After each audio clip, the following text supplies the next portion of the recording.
We've done it. We have done it. We're live, y'all. We are doing it big. We're here tonight. It's 5:30 p.m. in Los Angeles. I have with me my bag of almonds. I'll be needing these for the stream. Get a little healthy fat, healthy protein. I also have with me some water.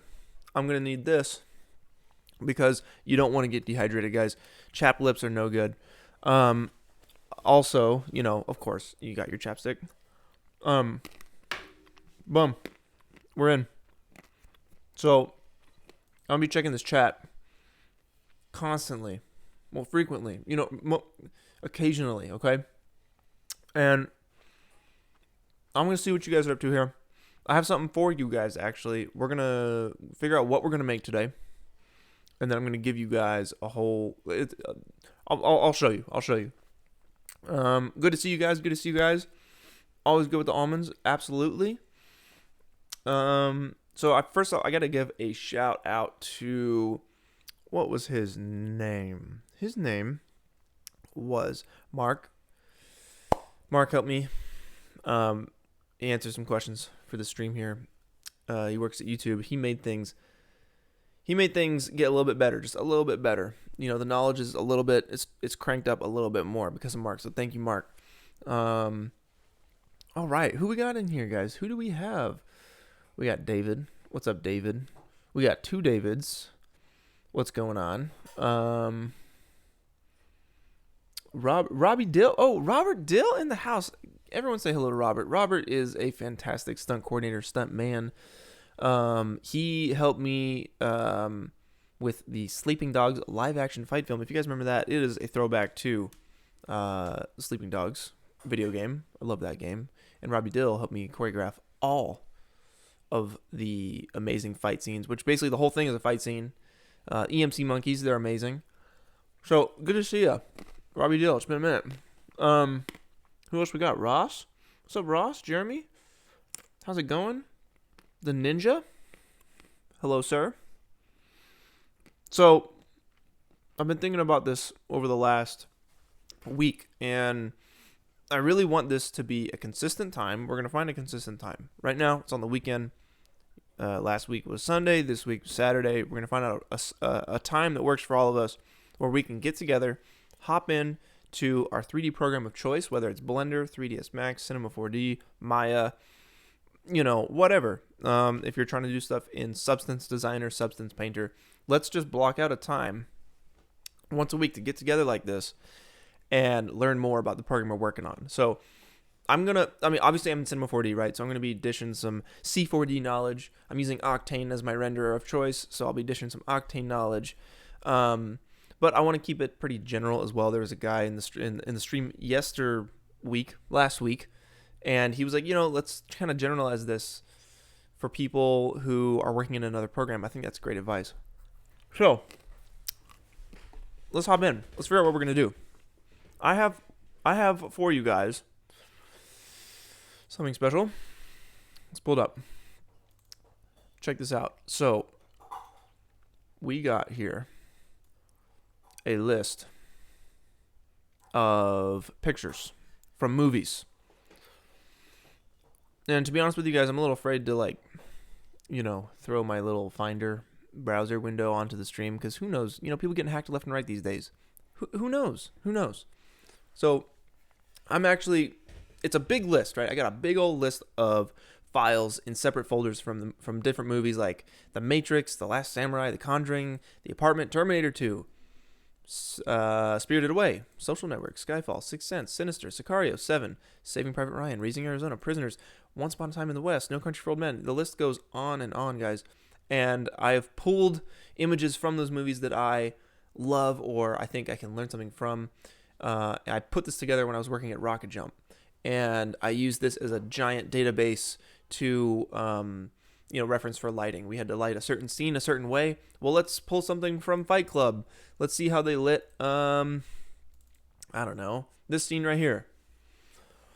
David Fincher, one of my favorite directors. I love his style and his aesthetic. So it's like, let's break this down. You got a little soft light in the back here. This door is here. You got like a top light hitting these guys. So let's try and recreate that when you do your next short. So that was the purpose of this list. I love his style. I love his look. So that would be, look at this. Like this is awesome. Look at the wet street right here. You have these top lights, these tube lights. Little everything seems natural in the environment, which I love so much. It doesn't feel like overproduced. So that's what I pulled from last week. Right, and that's how I got the Spirited Away clip. Let's see if I can pull that up again. Here we go. Yes, we created this last week. We created this guy. It looked similar to this, but this was our inspiration, right? And you can scroll through this whole movie and find cool shots. So I'm going to upload this whole database to like WeTransfer or Google Drive or something and put it in the description of this stream. When this video goes up, you guys will be able to get that. So I might just start uploading in the next minute or 2 or 10 or whatever. But let's see what you guys are saying. Let's go to these comments real quick. Hello. Whoa. Chill with Brett and Cliff. That's done. We've done that. So, back to the comments here. Thanks for coming, guys. What are we doing this stream? We're going to figure that out. We're figuring that out. We're going to make something cool. Have I played Breath of the Wild?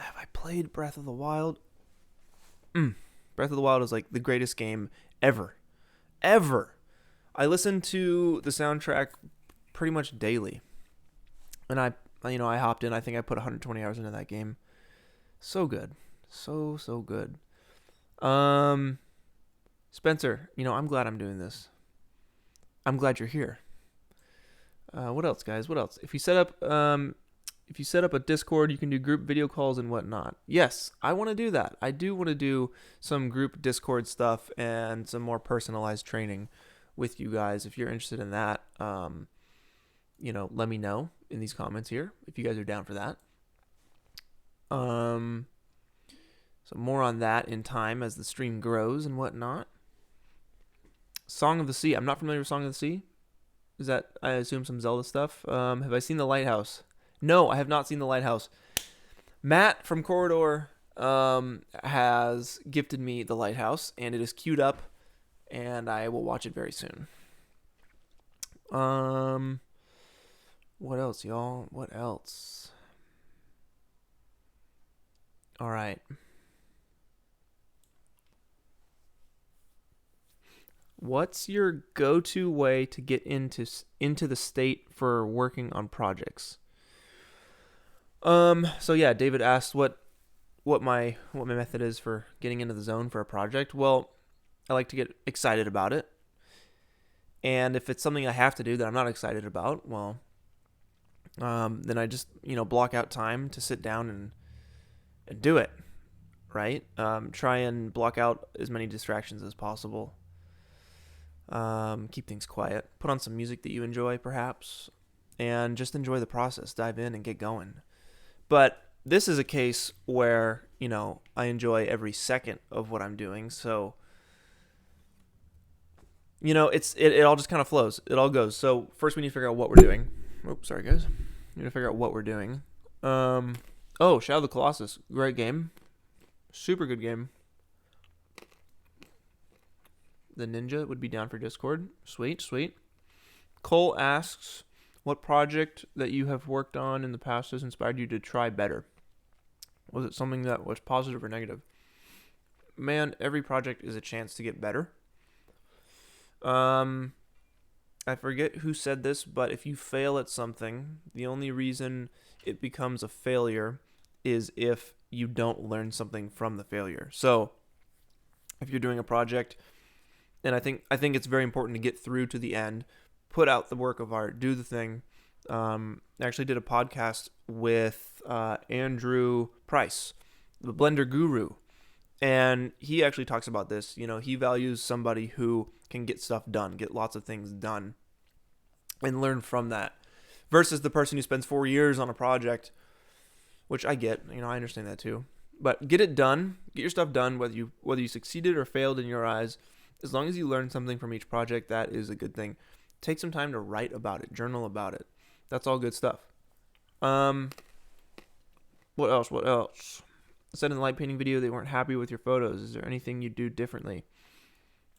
Yeah, I'd probably bring a wider lens. I'd probably bring a wider lens and a more sturdy tripod. That's what I'd do. And if you guys don't know, the light painting video is on Corridor Crew, and Ren attached some lights to his drone, flew it around a dam at night, and we took some long exposure photos for that, and I can show you guys real quick the outcome of that. This is a shot here. This is the other shot.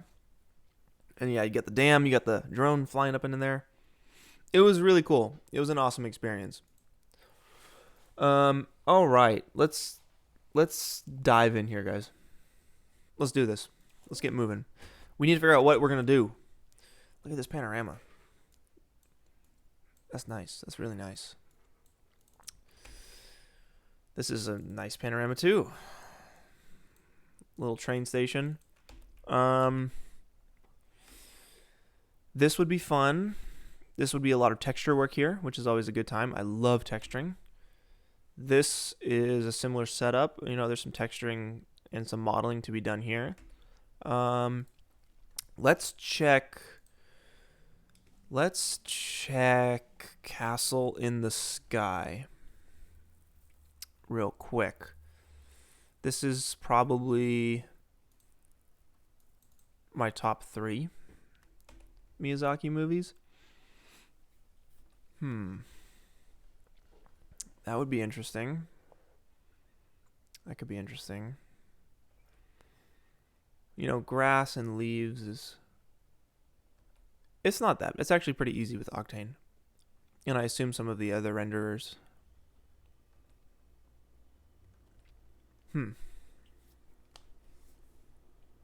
We want to do something that is doable in, 2 hours or so.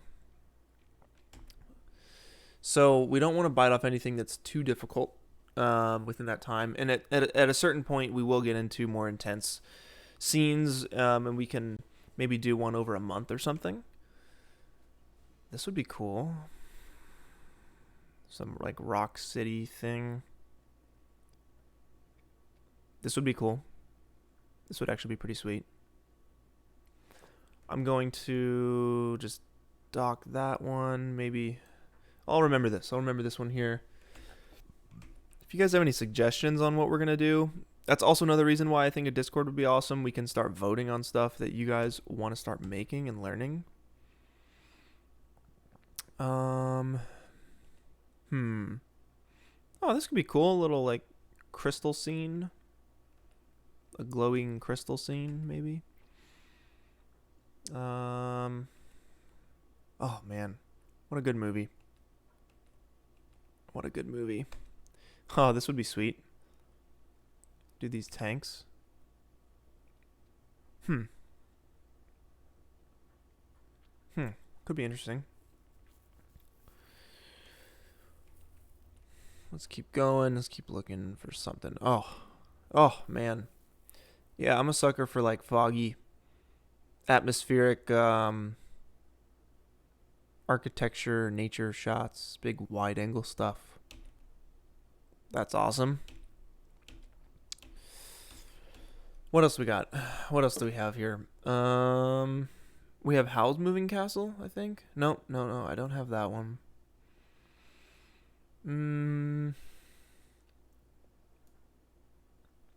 Let's go back to the comments. What are you guys saying here?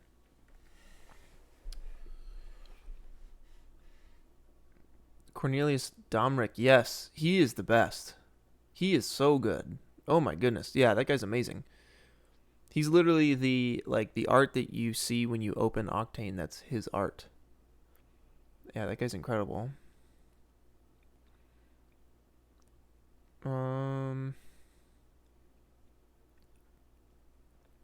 Death Stranding's amazing. Love the game. Hadn't beat it yet.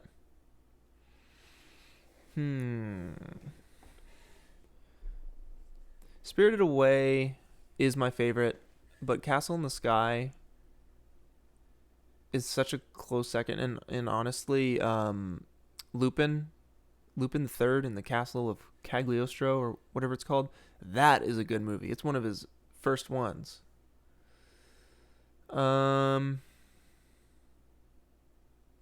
Let's see what you guys have to say about the art here. The grassy cliffs are pretty sweet. The tank would be awesome. What kind of music do I listen to? I'm about to play some ambient music once we get going. The crystal scene and the tank scene. All right, let's just try modeling a tank. Let's just do it. Let's try modeling the tank. I don't know if we'll get a scene out of it because there was some pretty detailed stuff in the background there, but let's see what we can do. Castle in the Sky. This is gonna be some texturing work here, guys. It's gonna be obviously some modeling. We're gonna model this thing. It doesn't matter what 3D program you're using, the concepts will be the same when it comes to modeling, and honestly the concepts will be the same when it comes to texturing too. It's just a matter of like, you know, the shortcuts are probably a little different. Where things are might be a little different, but the concepts are going to be the same. So let's model this front tank, and that's about as far as we'll get. Hopefully we can get to some texturing. But let's spend an hour modeling this thing. Let's spend an hour, maybe a little. Let's spend like 40 minutes modeling, 40 minutes texturing, and like 20 minutes making the railroad track. And then we'll have to figure out the background. The background might be for another time. I might just do it, during the week and post this on Monday or something. But let's just jump in. Let's get some music going. Battery 20%. So my favorite thing about doing VFX is you get to listen to music. You can't do that while you're editing. So let's put on some music. Let's put on some chill music. I don't know how this is going to sound for you guys, but let's find out. You guys let me know. Hopefully it's not too loud. I'll keep my eyes on the stream. If it has how about this? If it has anything to do with music related comments, like in terms of the mix, make it all caps and start it with like 10 underscores. That way I can see exactly what's going on here. Okay. Let's do it. So, we're in a new scene here. Cinema 4D, new scene. Let's model this thing to scale, right? So, if you make a person in C4D, it's about the size of a person. It's 180 centimeters, which is what, 2 meters? Let's find out. It's just under 2 meters. So that should give you a good idea of what a person, the size of a person, so you can base your scale off of that. We'll make a cube, and let's just kind of get the like bottom part of this tank going. So let's see here. I'd say maybe it's that wide. And it's a little longer than it is wide, so probably something like that.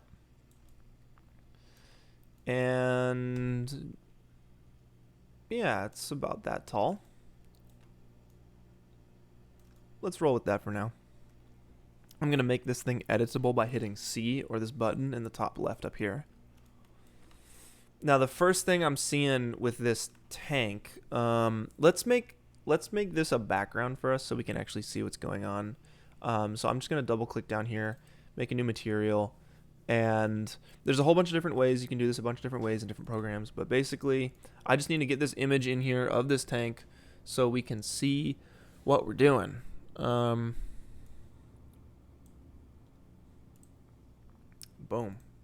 I'm going to make it a background. Music is very quiet. I can't hear the music at all. No music. This is very subtle music, guys. It's very subtle music.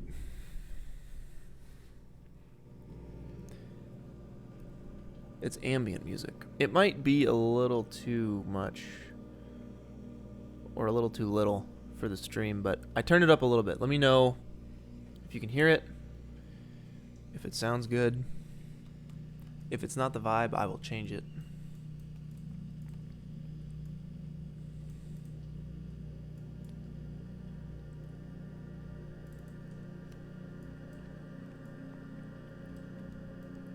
Alright, so our tank is in here.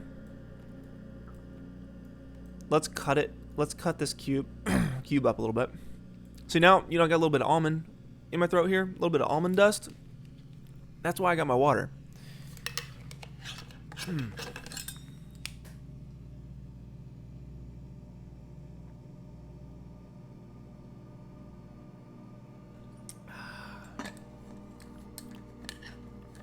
Nice. Nice. Okay.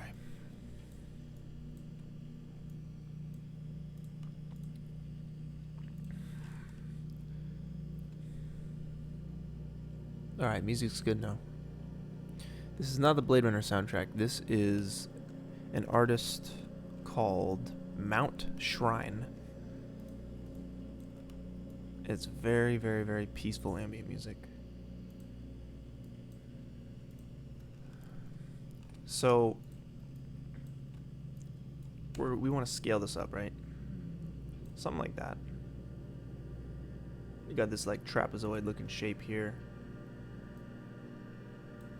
And you see how like the shading got all wonky? That's the Fong tag. Without the Fong tag, the shading's gonna look, in our case, oh no, guys. Cinema 4D just crashed. Wait, or did it? What just happened? What just happened? Let's save the scene first.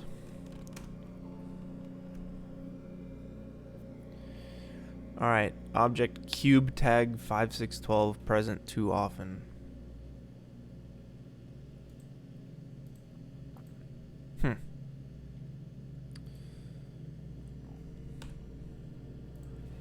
was weird. It's a little weird. Anyway, I just adjusted the Fong angle, and it made our shading a little bit better.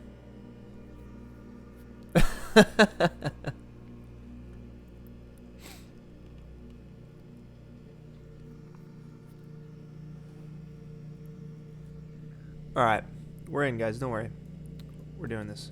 So, we want to start working. So just quick project kind of workflow talk here. So we want to work from the most general to the most specific. You start general and you work down to specific. Just like when you're sculpting, you start with a block of whatever and you start chipping out the main hits, right? The main points. And you're going to get more specific and more detailed as you go. It's a waste of time. It's a waste of time to focus on the tiny details in the very beginning. You want to get, if you're a painter, you're gonna get your broad strokes down, right? You're gonna lay that down first. And this goes with everything really in life. Everything. You want to work from general to specific. If you're having a meeting, you talk about, oh wait, generally what's the goal here? What are we gonna talk about? Let's get into the more specific things. So that's what I'm doing here.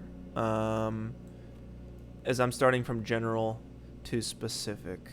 And I'm not really a fan of the way I have this reference frame pulled up here. So what I'm going to do is make a new window. Let's see, how would I do this?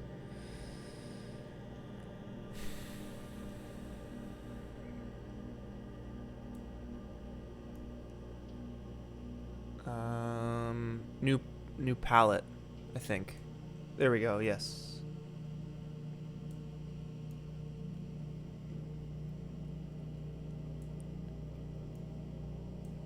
And in the palette, let's see.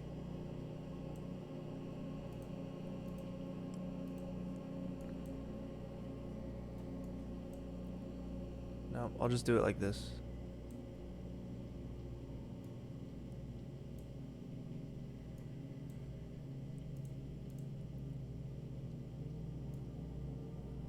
So I don't really need my render view right now. I'm just gonna shrink that down and use this as my reference here. I could have just switched out the render view with, you know, with this, but that's fine.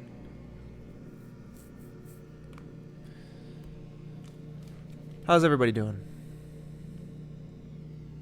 Mark! Thank you, Mark. Mark is in the house. He helped me figure out some stuff for this stream. Thank you so much, man. Bigger face cam. Okay. Y'all asked for it. Swoop. Alright. We are in. We're doing it.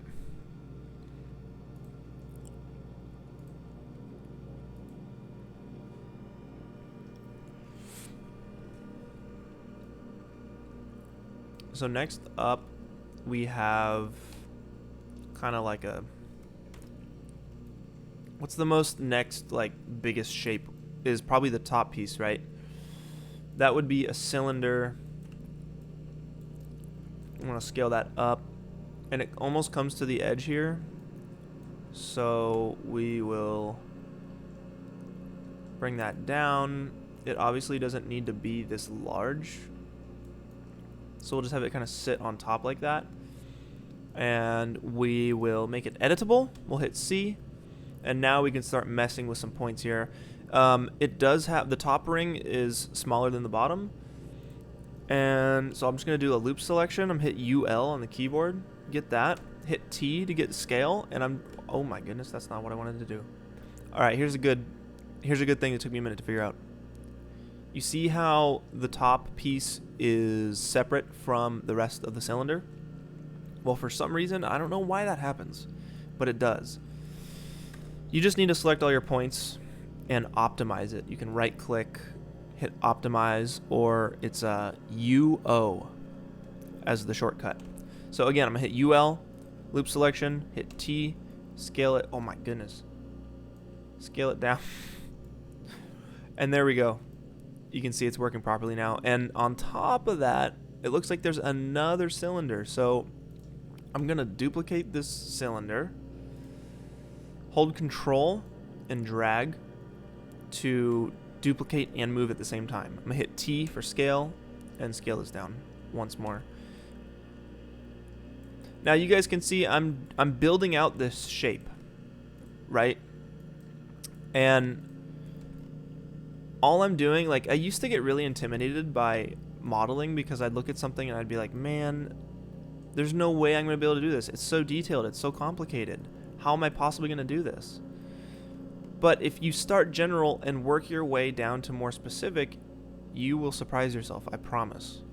So challenge yourself. You know, if you guys are modeling this tank with me on the stream, then, you know, obviously we're doing this one together.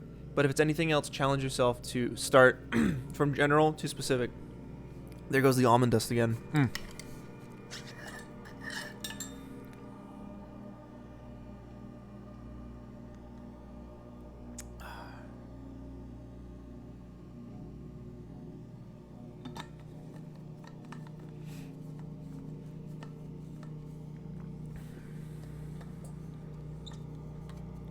Y'all asking for shoutouts?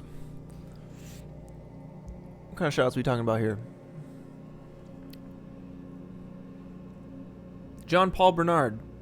No, that's not. I got that wrong. John Paul Bernal. Shoutouts. Thanks, man. A PC. What PC do I have? I have... It's a custom PC. I have a GTX 1070 graphics card. I think I have like 24 gigs of RAM. I have 1,000 watt power supply. I have like I don't know, an Intuos i7 processor or something. I feel like they're all called i7. I don't know. A friend helped me build this thing, man. He helped me put this together. I got a lot of fans, a lot of cooling. I have an SSD for my C drive. I have like a 2 or 3 terabyte hard drive for storage, and then I have like an external drive as well. I've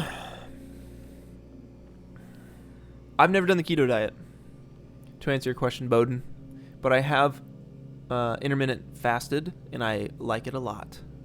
I have a lot more energy throughout the day. Can I shout out Dwayne The Rock Johnson? Of course I can shout out Dwayne The Rock Johnson. Guys, let's get back to the VFX, man. Alright, so what's next? What's the next pretty obvious thing? We have a cylinder right here. Boom. This guy. Let's make a cylinder. And we're going to need to make it a little bigger. And it looks like it comes right up to this point here. Like it's all part of one structure. We'll scale that down a little bit. And obviously, you guys can see that the angle of this shape right here, we need to get right. Because you can see it here, right? And generally that looks about right. But what's telling me it's wrong is this cylinder here. So I'm keeping an eye out for this stuff, right? This cylinder goes into this main piece at about the halfway mark. So I know this piece needs to intersect completely with this main piece at about the halfway mark completely. So I'll make my adjustments accordingly. UL for the loop selection, and I'm going to try and get, there we go. So I have those points, bring them down. So now we're talking, that's about the halfway point for that, right? And if we were to draw an imaginary line from this cylinder down to the bottom of this thing, they're about in line. So that means I need to scale this thing up so that, let's get rid of our guy. I need to scale that bottom point up just enough so that this line here matches with this plane down here. Hopefully that makes sense to you guys. You'll see what I'm talking about in 2 seconds. There it is. There's a line that is drawn basically from there, and now it's intersecting completely.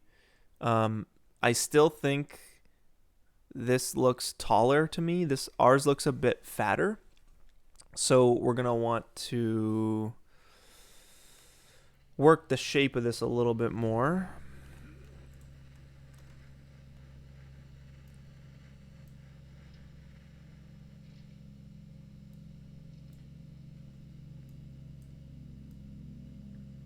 Something like that. Yeah.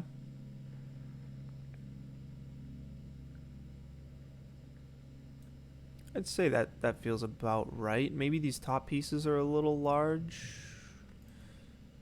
Let's get those guys right. So bring those down a little bit.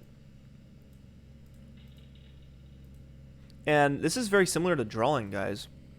I don't know if any of you guys have ever drawn before, but when you're drawing and you're drawing you're referencing something, you always want to see, like, well, you want to capture the essence of it, right? And everyone's face is different. Let's say you're doing a portrait of someone's face. You're going to take note, well, how many lip lengths is between their nose and their eyebrows? You know, I don't know. You can count it. You can kind of see it. Usually there's about an eye space worth of space between their two eyes. You know, how much space do they have between their bottom lip and their jaw? These are all things that you have to be asking yourself when you're drawing. And it's the same thing with modeling when you're using a reference.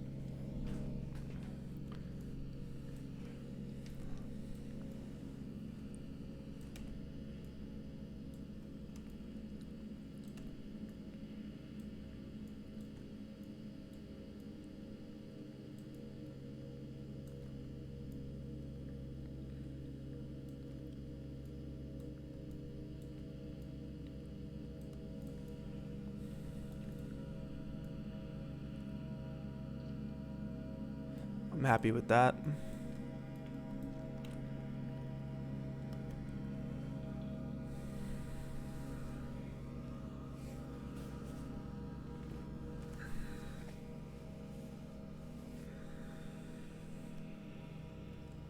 Awesome. Hey, I'm glad you guys are enjoying this. Really, really appreciate you guys. Okay, so that's looking a little wonky from the side here. Let's bring in the let's bring this in a little bit. So we're gonna select the loop there, and I'm hitting T, and we're just gonna bring it in a little bit. I'd say that feels about right.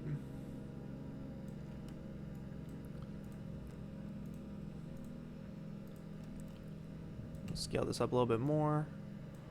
And again, we're starting general, and then we're getting detailed. So we'll come in here and we'll start rounding out these edges and everything. What is next, guys? What is next? We have this turret piece here. So that to me looks like a cylinder. No, I'm sorry. Yeah, no, it is a cylinder. I'm gonna bring it up. We're gonna rotate it this way. And then we're gonna rotate it this way. And scale it down to about there. And then bring it forward. Something like that.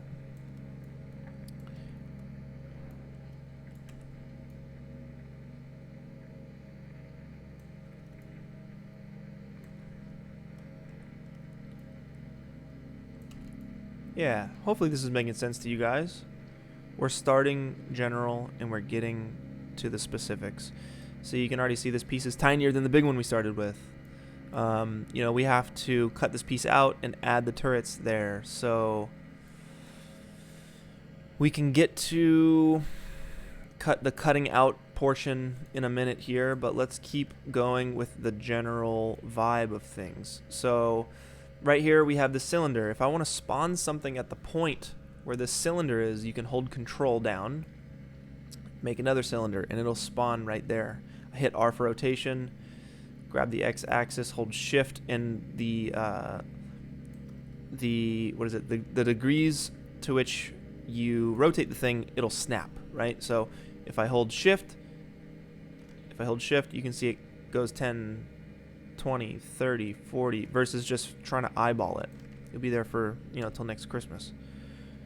So it looks like this thing tapers down. It starts large and gets a little smaller. But again, you know, we will deal with the details of that a little later. We want to get the general placement and feeling right. So it's a little lower on this thing.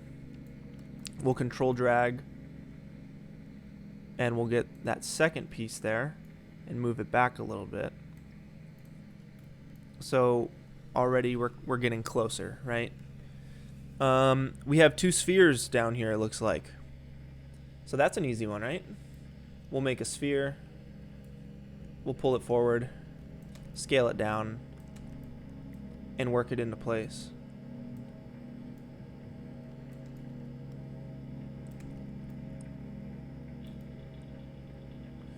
Now, if you want to get it exactly right, you know, on that other side, other than just eyeballing it, what you can do is look at the numbers down here. You look at your coordinates, and in Cinema 4D, they're down here.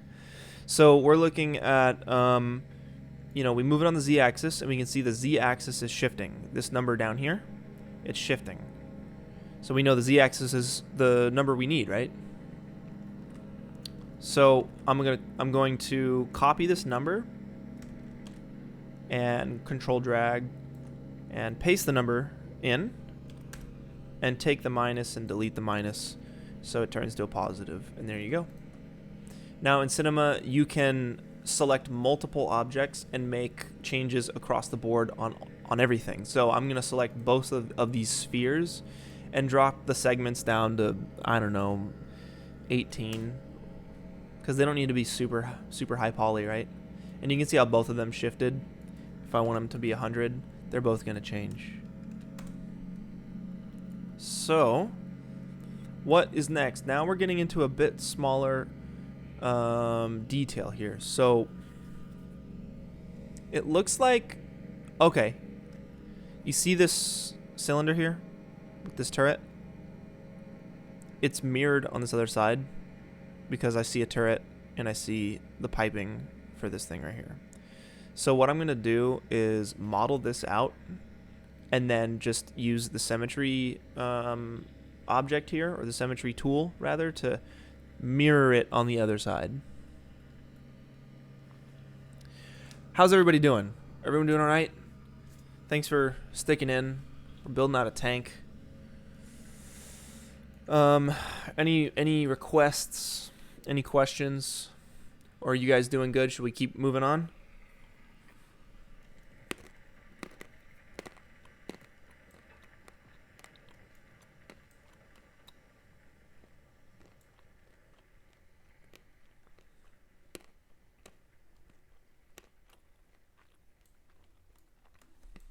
So there's an easy way to model, and then you can make things really difficult for yourself when you model.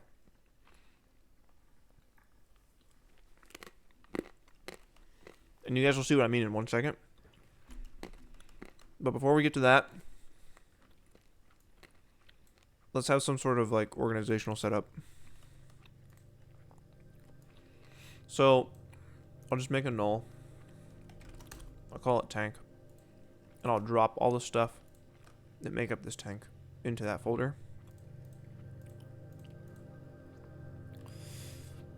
So we have like this top turret piece. So we can call that, let's see, it'd be like that.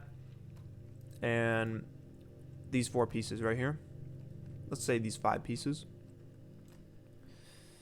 We can right click, group objects, and we'll call that turret. And you can actually get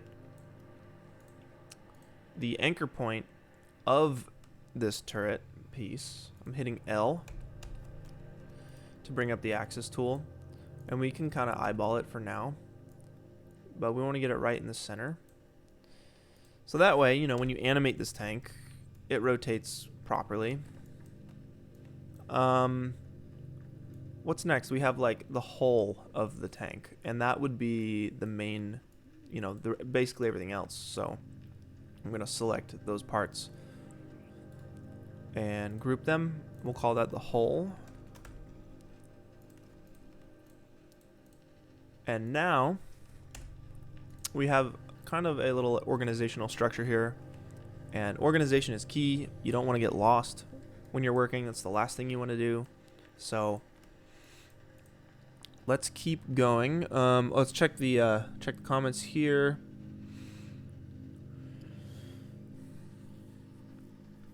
Glad you guys are liking the stream. Awesome. Doing great. Awesome. What's the second head behind the main one? Second head behind the main one. I don't know what you're talking about. I do not know. Doing great. Making one of my own in Blender right now. Awesome. Keep it up. We got music requests. I'm gonna keep vibing on this for now. I'm gonna change it in a second. I didn't know I needed this until I didn't know I needed this in my life until now. JJ Cinema, thank you. Thank you. Milkman 3. Who knows? Maybe at some point. Okay, interesting. Sorry for backseating, but disable your live viewer. It's using your hey, man. Truer words never spoken. Thank you, Neo Keto. Thanks, dude. What else we got? Ooh, testing out the recipe for the Super Bowl tomorrow. Nice. I think Blender's awesome. You guys should totally use it. What movie you personally think has the best visual effects? Or ones that blew you away? I mean, honestly, I'm not a superhero fan. I'm not a big superhero fan. I'm not a big Avengers fan. But, you know, those effects are amazing. Recently, though, we did at Corridor a VFX artist react on Bollywood movies, and I saw this movie called Zero, and my goodness, the VFX blew my mind. They still hurt my head to this day. So give that a check when you know, just at some point. How long did it take to make all those cardboard guns in the old videos? Man, that was so much fun. It took a couple weeks, man, but it was the best. Glad you guys are on the stream. Glad you guys are here. All right. Nick M, enjoy your hot dogs. And JP and Mina vlog. Yes, we'll do a photography tutorial at some point. I know that on the Corridor crew, I will be doing a film photography tutorial with Nick, so that'll be fun. But let's hop back in, man. Let's get back into it. Let's get this top piece looking nice, yeah? What do you guys think? Let's get in here. So we got some rounded edges on this thing. So I'm gonna move this turret up here and start dealing with the main piece. So I'm gonna do a loop selection for the top and the bottom. And you know what, to be honest, like, you can do this a couple ways. You can bake in your bevel, you know, this way. You're baking it into the polygons here, which totally works. Or you could, if you hold shift and go up to these deformers, you can use the bevel deformer. And that is actually a cool way to keep, you know, if you want to undo something, you have that option. So if in the bevel deformer, it brings up this little window, and we have a few options. So the first thing I'll do is I'll check this box, use angle, and the use angle box is, you see how it's beveling everything? We don't want to bevel everything. We want it to bevel only certain points. So I'm going to check that box, and you can see that it's at an angle threshold of 40%. If we crank that down, it's going to start getting everything.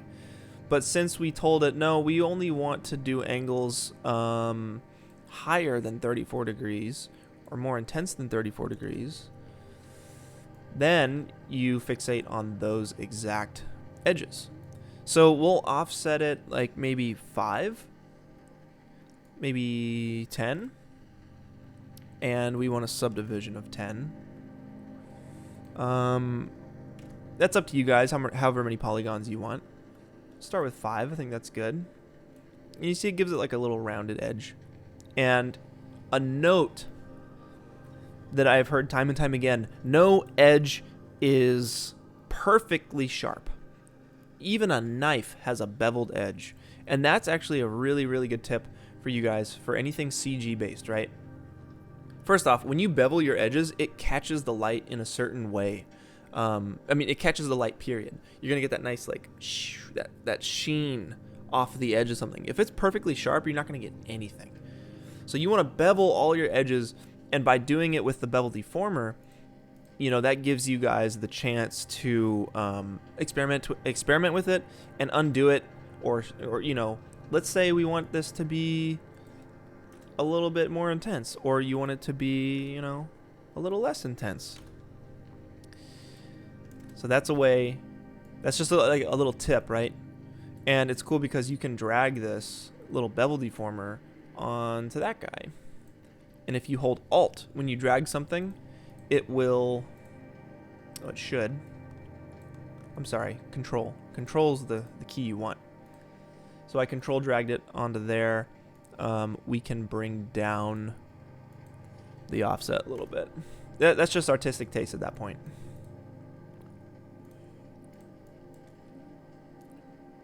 Sweet. Next we have some like pieces cut out of this thing. So it almost looks like a pill-shaped piece right here. So we can bring this out. And we're going to cut out this little piece here with a Boolean. And we did that yester week for the bridge. That's how we cut out the bridge. So now this is kind of getting detailed, but we're on the turret. You know, we're going to start working on the turret. And man, there was a way to like snap the angle of this exactly to the angle of the turret piece here, and for the life of me I cannot remember how to do it. That's definitely one that we'll want to look up because it is a really nice tip. Real quick though, before I do that, I just want to, let's see, for those of you guys who don't know where I'm going with this, basically what I'm doing is I'm going to use this object to cut out a hole from the turret, and the hole will be the shape of this object here.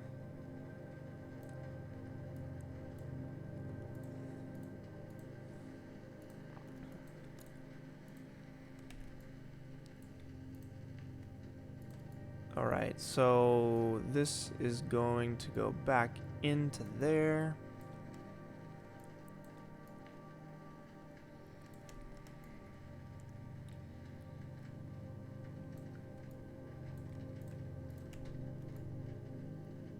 And we're going to want to get it in line with this piece here.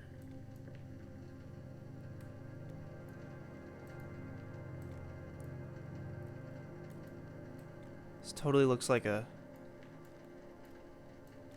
vitamin, like a daily vitamin piece. There's a better way of doing this. I know there is. But right now, that's what we got to do. So we're going to want to throw that on that side too. So what I'm going to do is, let's see, we need to move the anchor point of this piece to the center point right here. So we'll go into like top view,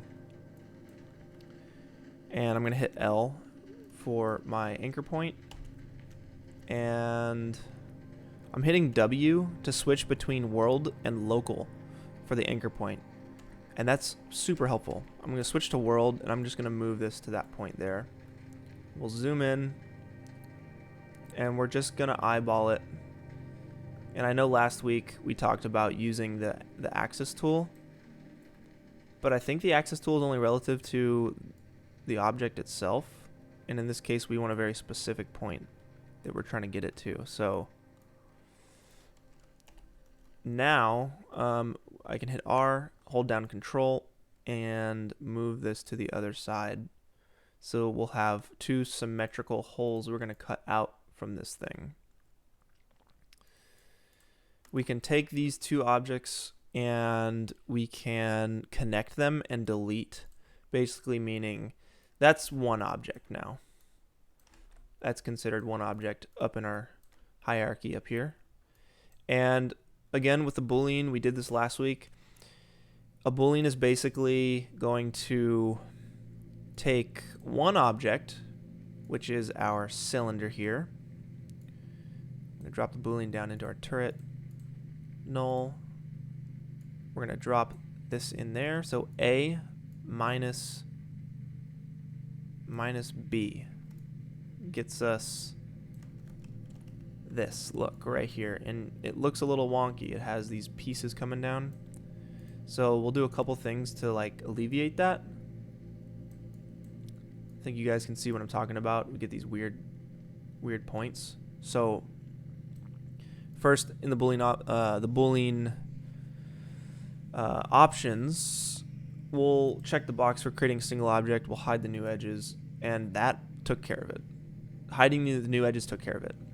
And actually, if you take this bevel and you drop it on, oop, that didn't work. That didn't work.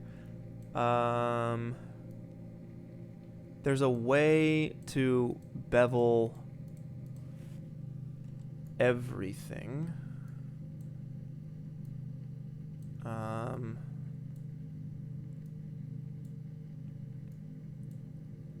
None of those are working. I wonder if, let's see, we just gotta get the hierarchy right. So in the Boolean object, there's the main piece, and then there's those like pill-shaped pieces. We want to bevel the whole thing. So I think what you could do is group that so it's in a null, and then you bevel. Oh, that looks atrocious. You bevel that. Let's see.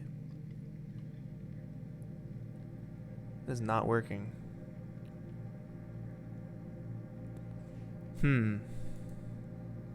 Maybe it's because...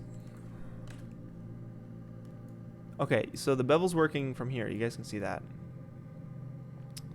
But it's not getting those bottom pieces. It's something down here. So I wonder if pulling these things a little further out will help. No, that kind of made it worse.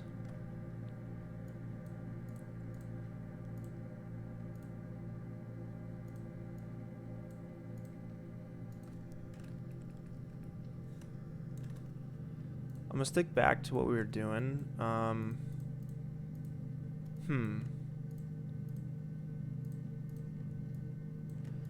How do we get those edges?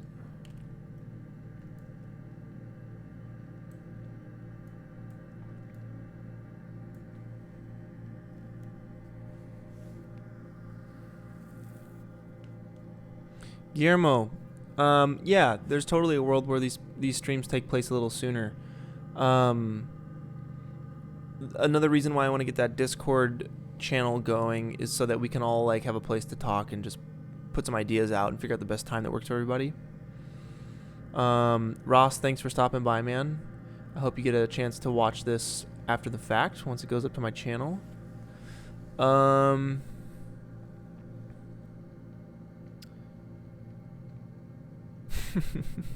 Thank you, Salmon. I appreciate it, man. So, all right, right now I'm trying to do some problem solving, and that is another thing you do a lot of when it comes to visual effects, is a lot of problem solving. Let's say the client or the job requires you to really bevel this edge. You have to bevel that edge or else you do not get paid, or you do not, you got angry bosses or something, whatever. You got to get that edge beveled. And for the life of me right now, I'm having a tough time with it. So how are we going to do this? So the Boolean, if we hit C and make this editable, it turns into just a straight up object, which is kind of like the brute force method. And I can throw another bevel in there and, check the box so that it's only hitting, let's say, 90-degree angles.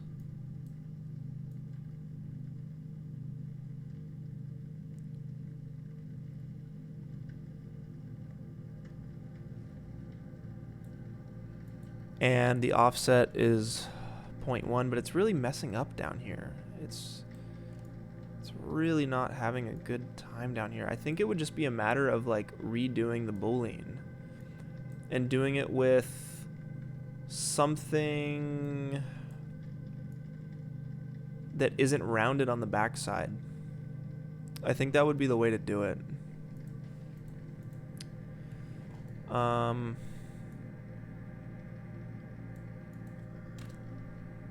Because it's not looking good for us right there. I think for the sake of the stream, I'm going to move on.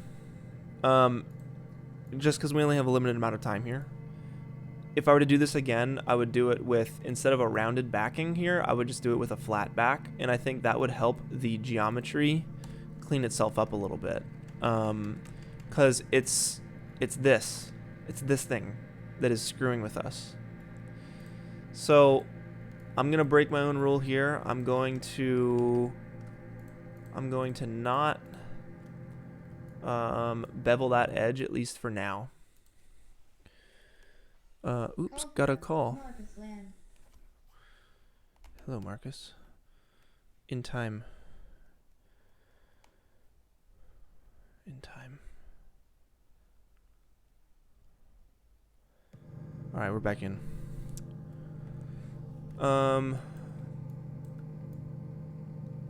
So yeah, I'm gonna leave that as is for now. Let's keep moving on. Let's get this thing modeled.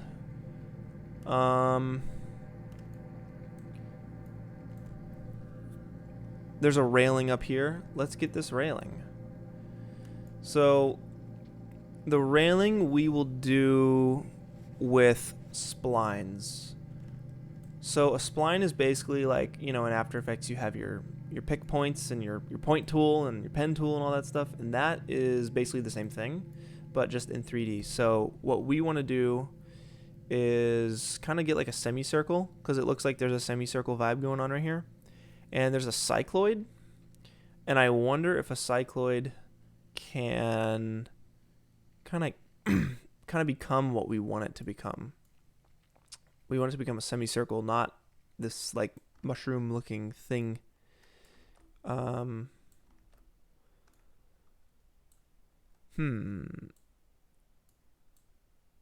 none of these are really what we need. That's a full circle, and it looks like it just opens up to... Oh, there it is, there it is. Nice. Okay, so I'll bring it around a little bit more than half. Or let's just say 180 for now. And we have this, let's scale it up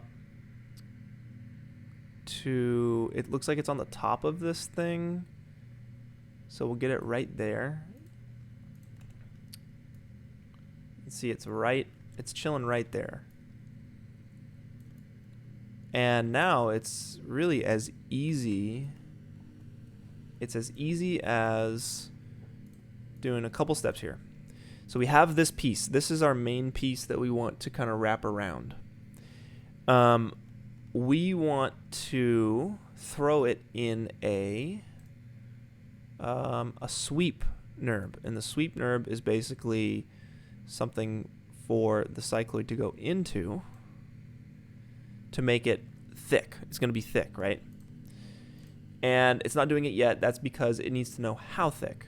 So you grab a circle object or a circle spline, and you drop that circle spline into the sweep object as well. And man, that is a very, very large rail there. So we're going to scale that down. I'm hitting T, and there we go. You guys can see it's like a nice little rail. That's a lot of polygons. We don't need that many, so I think the option for that would be in the sweep object. I don't know yet. Okay, so I know we want fillet caps, and a fillet cap is basically a beveled edge. So 1 centimeter is fine for that, and we can, you know, just that little bit of a bevel is fine. It's such a small detail. That's going to catch the light from the sun up top and reflect it nicely. So that's really all you need with that. But let's just try and get the poly count down. And I think that is... Okay, that's not... Yes. That is in the angle. For how small of a detail this is, that could be fine. But if you guys are trying to go high poly with everything, then, you know, you can bring that down a little bit.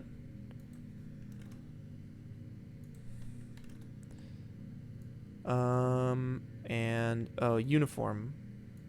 There we go. So this here is basically how the subdivisions are spread throughout your spline, right? Or your sweep object. I like uniform because it keeps everything uniform. And I think the lower the number, yeah, the fewer the polygons.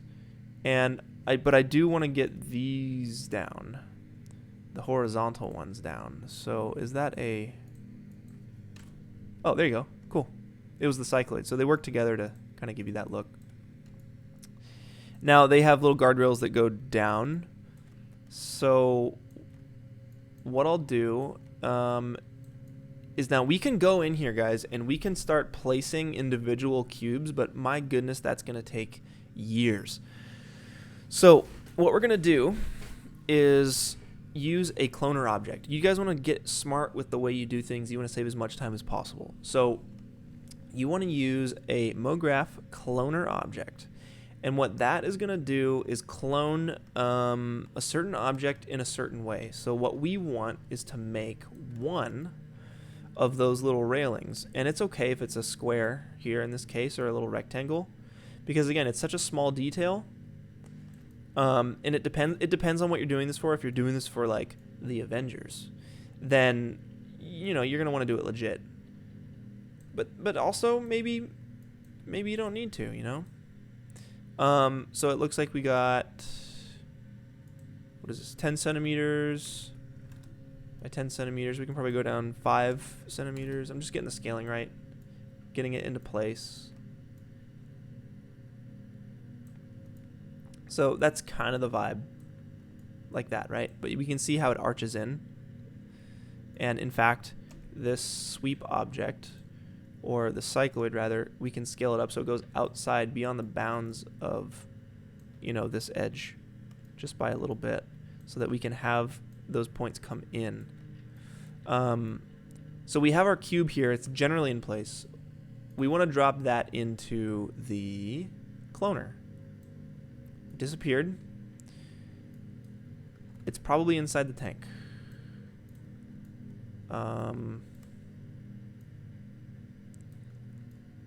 Yeah, there you go. So it looks like one giant stick, but that's because it's 3 smaller sticks stacked on top of each other.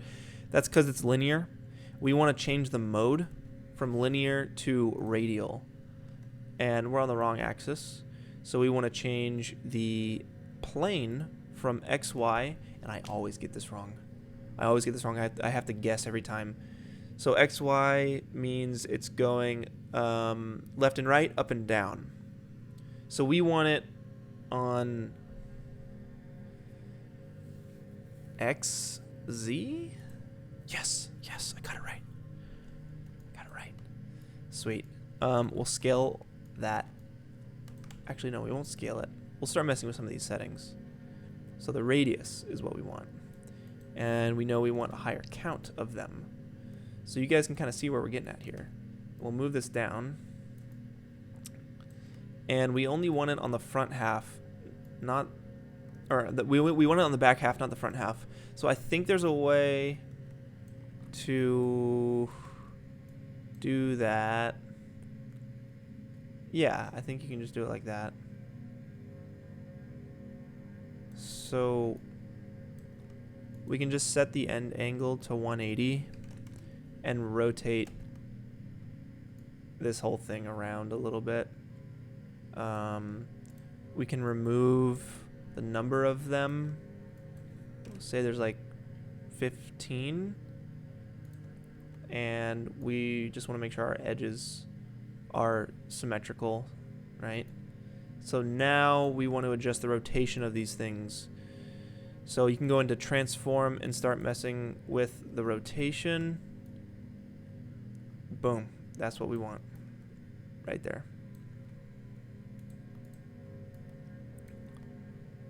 And then we can scale it down a little bit. And there you go. That's like a little platform setup. And we can use that same system that we built. And again, guys, keep in mind, you can replace these cubes with cylinders if you want to be more specific with it. And here's actually, let's talk about that bevel, right? We want these to catch the light, so you can check the fillet box there, and which kind of turns them into cylinders already. But we'll just do something small. We'll do like 0.5 centimeters. You only need 1 subdivision, and that'll give you enough to catch the light there. Awesome. So that could be our we'll use that time and again here, and just duplicate that process for this thing right here. So let's just do that while we're at it. we have our sweep and our cloner. We can group these together and call this railing. And let's get the anchor point in the center of that.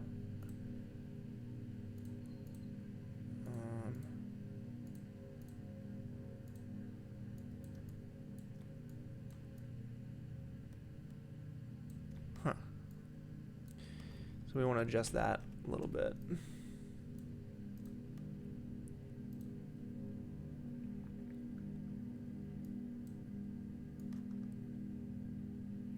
You know, I think I actually had it. Yeah, it was right. It was right before. Sweet. We'll just bring it up.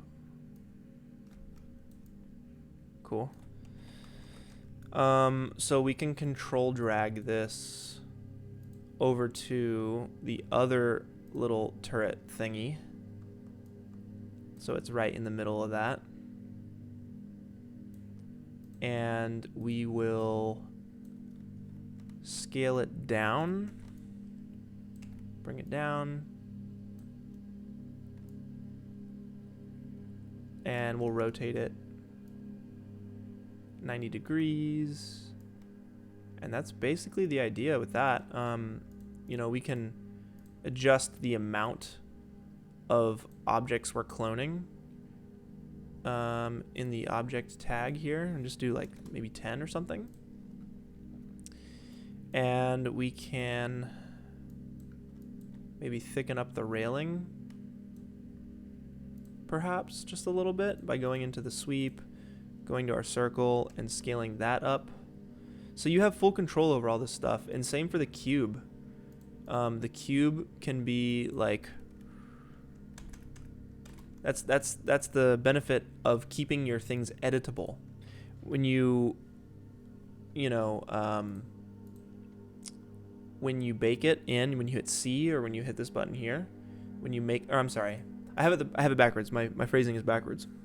You want to keep your things like tweakable, and in Cinema 4D to make it editable, it is saying like, oh, you hit C and now you can like mess with the individual polygons and points. But in this case, we have control over it because it's a primitive and we can control the size of it. We don't have to.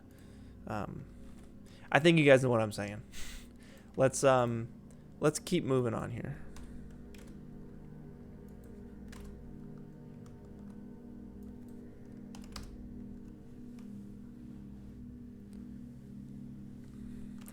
Hey, I really appreciate you guys giving each other some advice in the chat here. CGM Studios dishing out that Maya information. That's awesome. That's super cool. Thank you.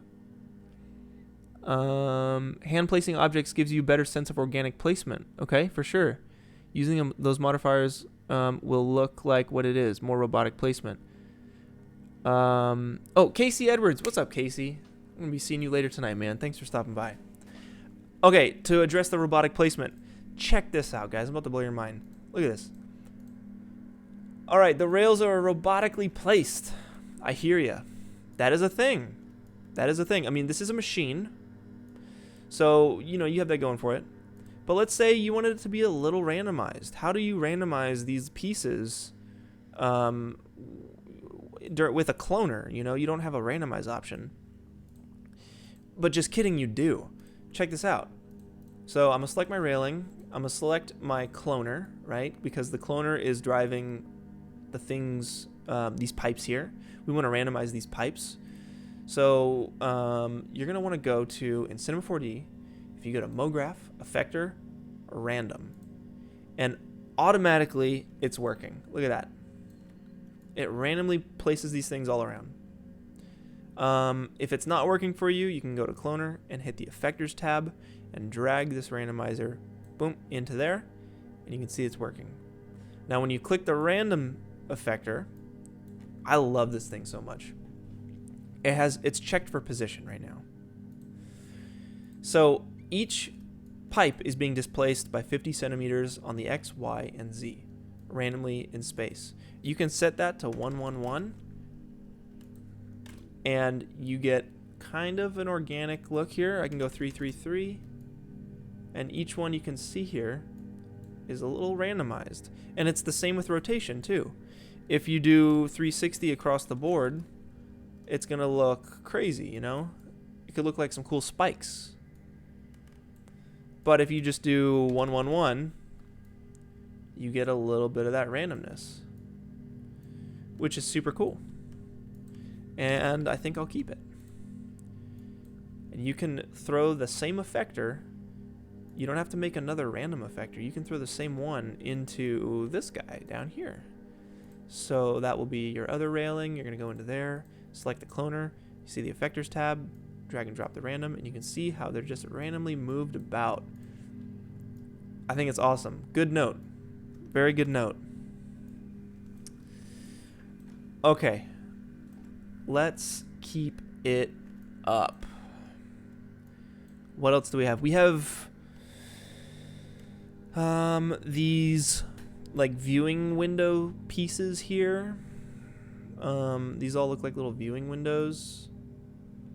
And honestly, I'm starting to get some vibes here. Like, you see these, you see how the cylinder is separated by these lines? Same for the top up here. Now, we could get those lines by just doing a low polygon object. So I can replace this cylinder with another cylinder, and instead of making it editable right out the gates here, we can say, okay, this cylinder is only 6 polygons. Well, let's go 12 polygons around. I lied. Let's go 8. And now when you make that editable, you can scale the bottom up, right, to get... Oh, it's doing that thing again. Remember when you scale it and it's not attached? So just hit Control A for select all, and then UO is the optimize button. You could also just right click and hit optimize down here. You could also hit Shift C and type in optimize and click it, and it'll work. So UL for loop selection. We can hit T for scale, and we're going to scale that back up. We'll bring it down. And we'll hide the original. I don't want to delete it just in case. And yeah, there you go. You can see we kind of have like a more geometric armor plated shaped cylinder. You can throw the same bevel modifier that we had on this main one here. We can control drag that down to our new cylinder and give it the same treatment. And you can see how it kind of rounds things out a bit. And I'll tweak it so that we're only going with like, you know, 5 centimeters, 3 centimeters even. And we don't need as many subdivisions.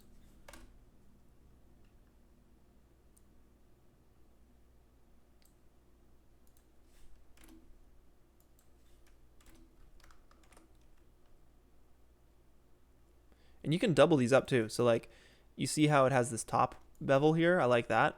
But let's drag another one down. And let's change the settings on that. We want to get those edges right there.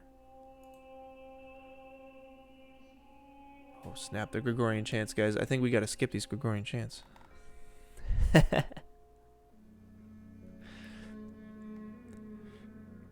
is a good one.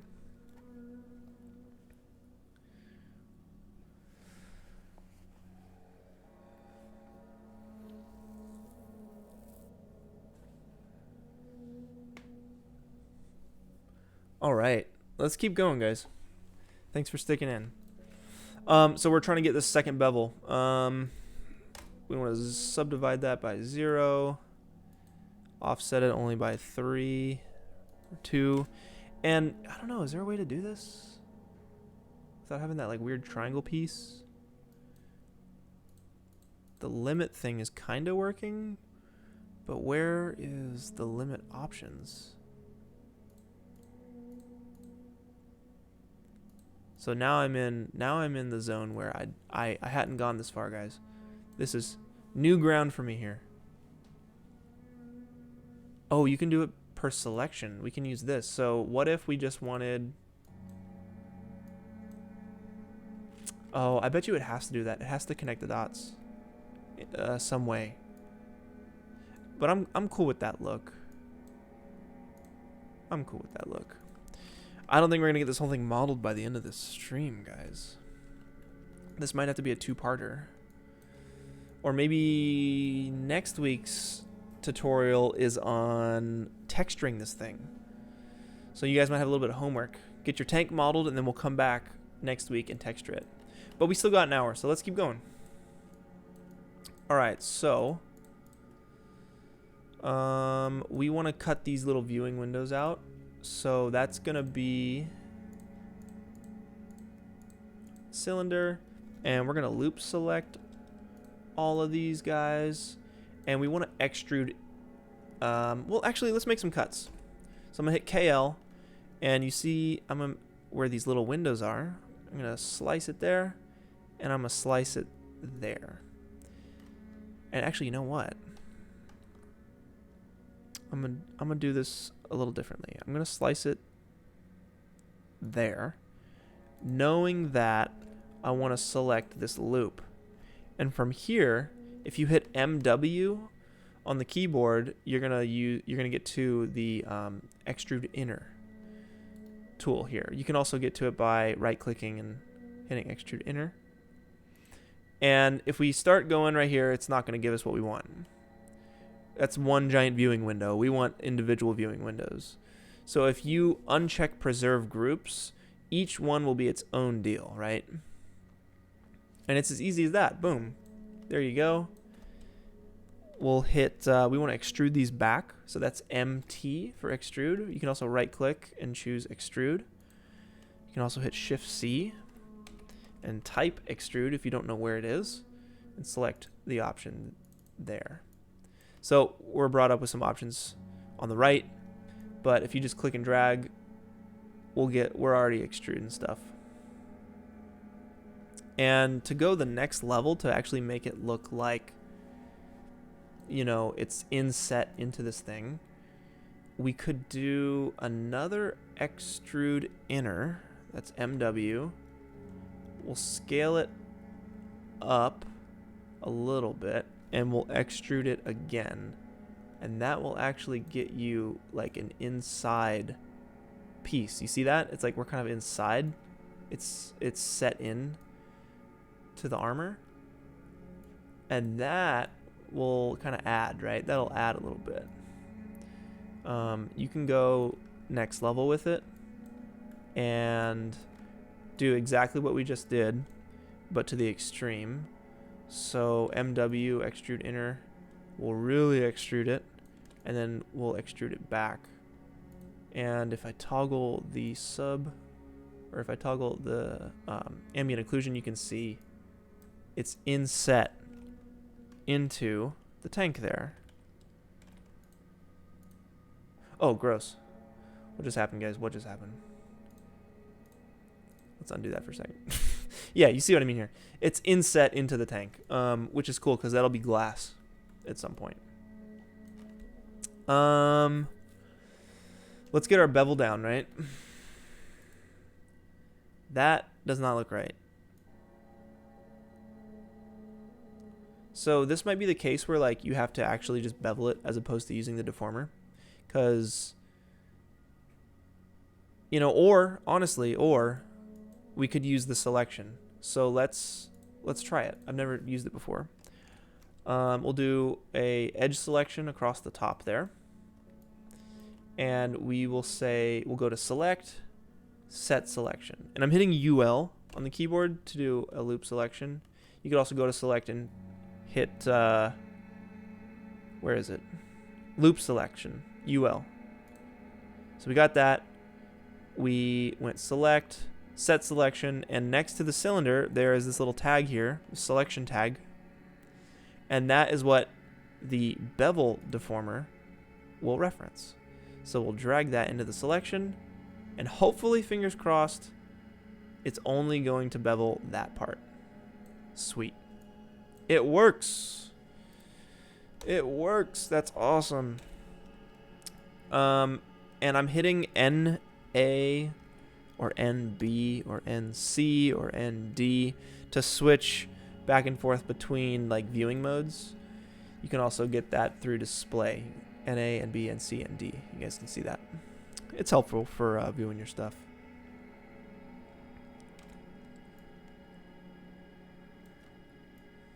Let's see what let's adjust this selection.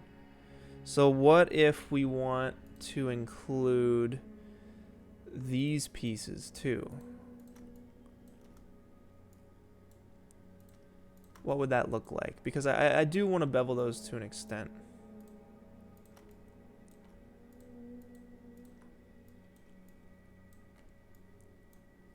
Let's do it again. Selection, set selection. Cool. And I think we have to redrop it. Or, oh, I know why. It's because we have to adjust our angle threshold. And yeah, there you go. We kind of have like a little setup there. That's nice. We can go a step further and bevel these edges. So I'm hitting UL once again, and I'm holding down Shift to select all of these edges.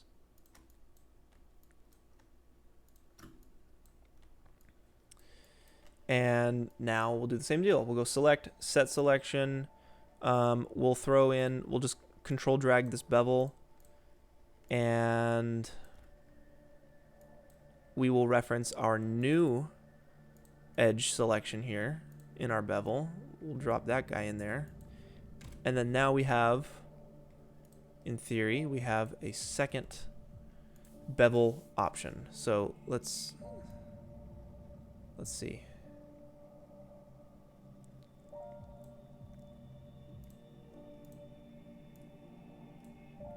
Let's rename these. So the first one is called Big Bevel. The other one's called Little Bevel. And we'll just relink those. There we go. Now it's working. I think it was just having problems referencing the same name.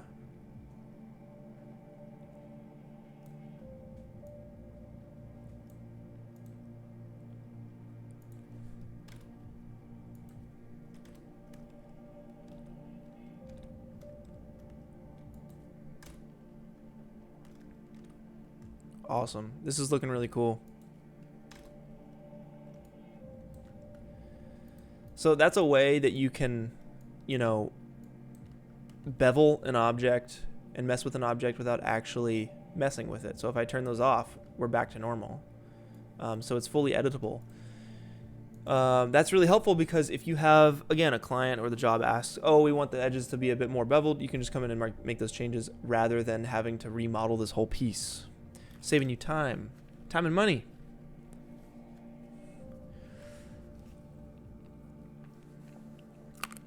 Dude, yes, Casey's getting some love. Casey is a fantastic composer. He's like my go-to composer. Same for Corridor. He's worked on some big stuff. He did the Devil Trigger song for Devil May Cry. Casey's legit, man. He's all about that theme. He'll get you that theme and carry it through your whole short. He did the music for The Floor is Lava.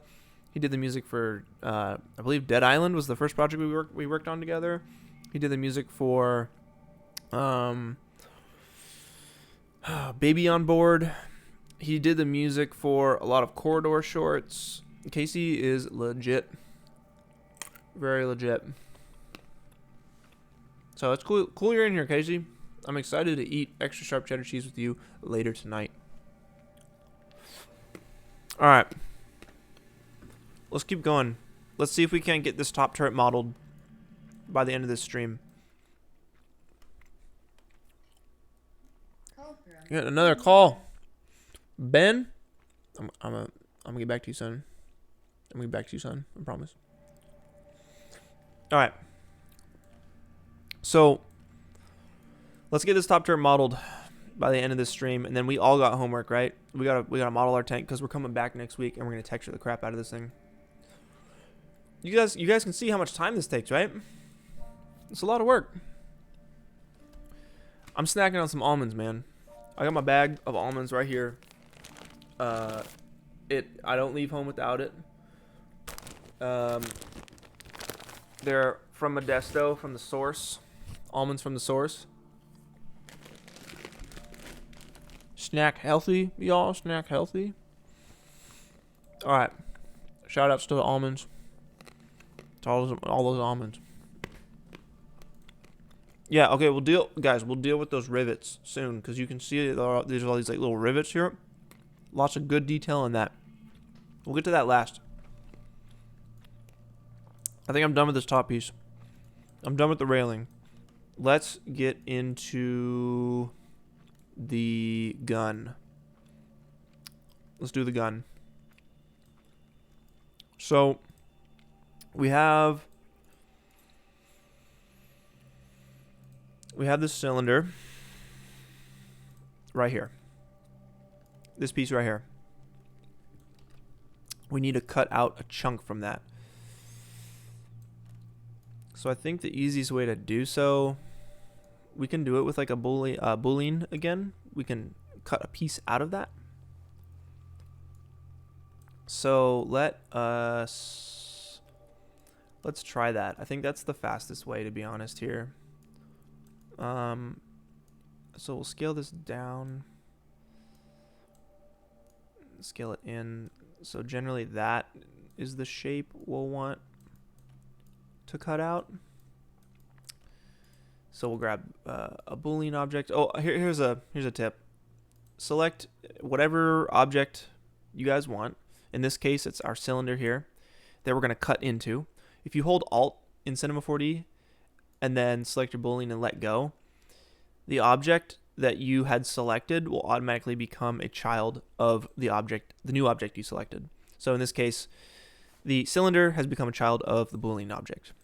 Next, we have the cube. We'll just want to drag that underneath. And for the longest time, I always got the order wrong.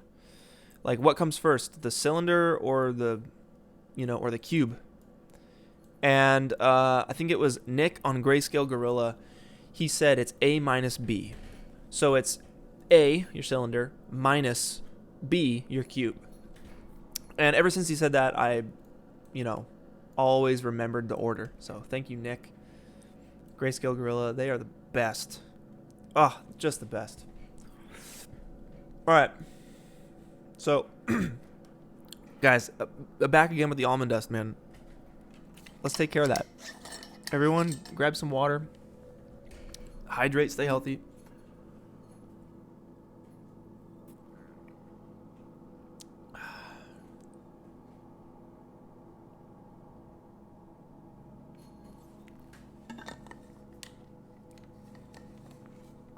Johnny Boz in the house. Jay Boz, good to see you, man. Thanks for joining us. We're modeling a tank today, Jay Boz. Next week, we're texturing it. So, dude, thanks for joining, man. Thanks for joining. I hope you got Blender open. I hope you got some Cinema 4D open. I hope you got something open. I hope you got a pad of paper and a pen and you're drawing a tank. Whatever it is, let's take this time to get better at our creative pursuits once a week. Hopefully it's daily. Hopefully we're all taking an hour a day to get better at our creative pursuits, but this is the chance we get to do it together. So let's keep it up. All right.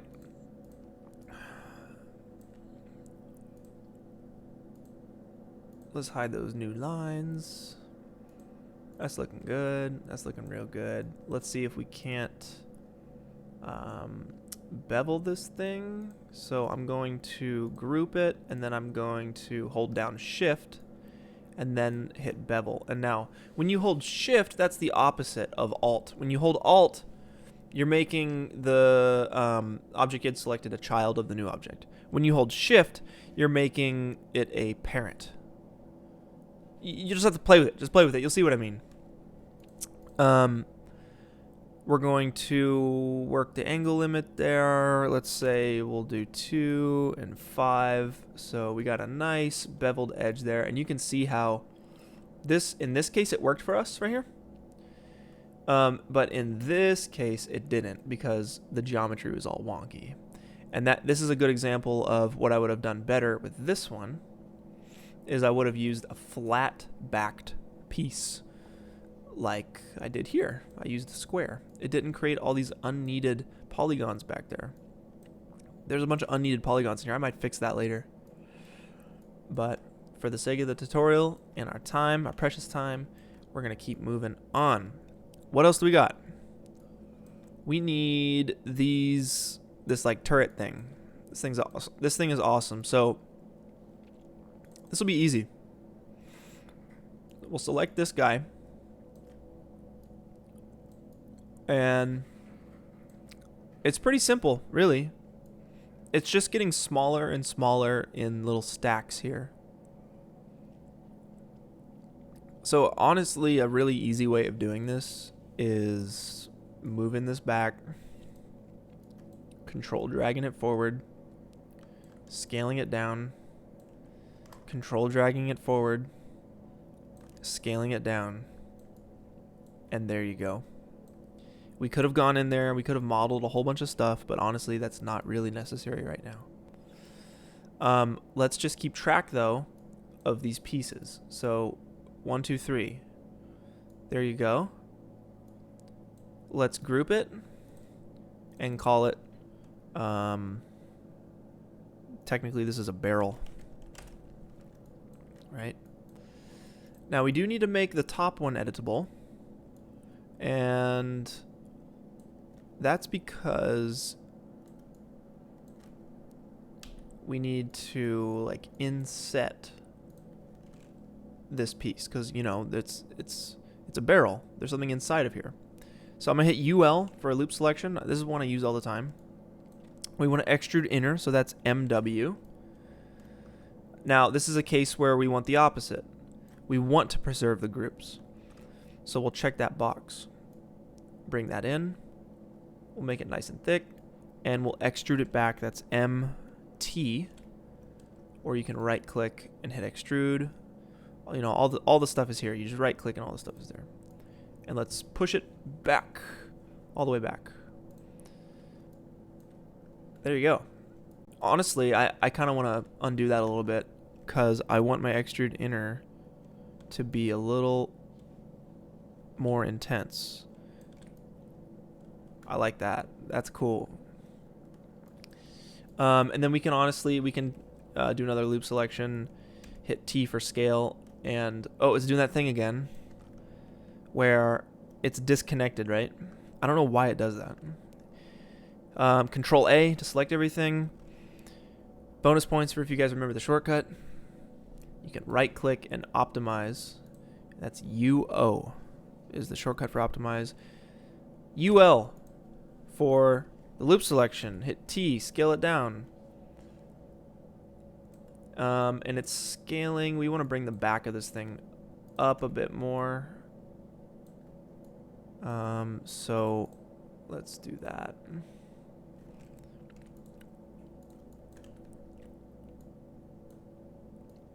I'm not too concerned about the back of that thing because it is, you don't see it.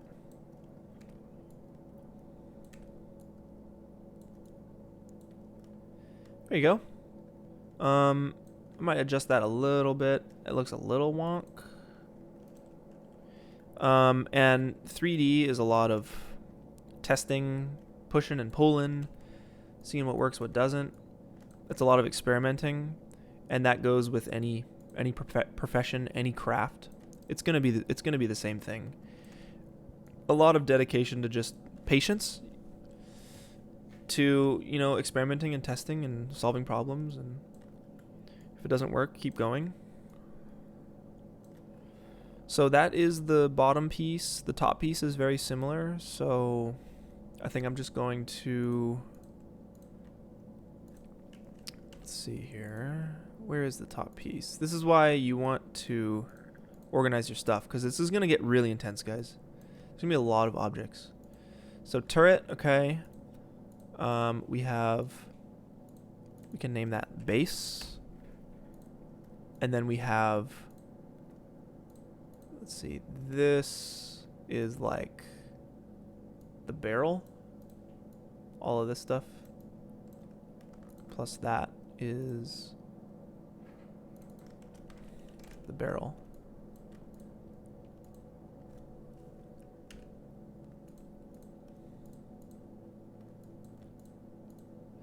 Wait, what did I just do? I think I messed something up.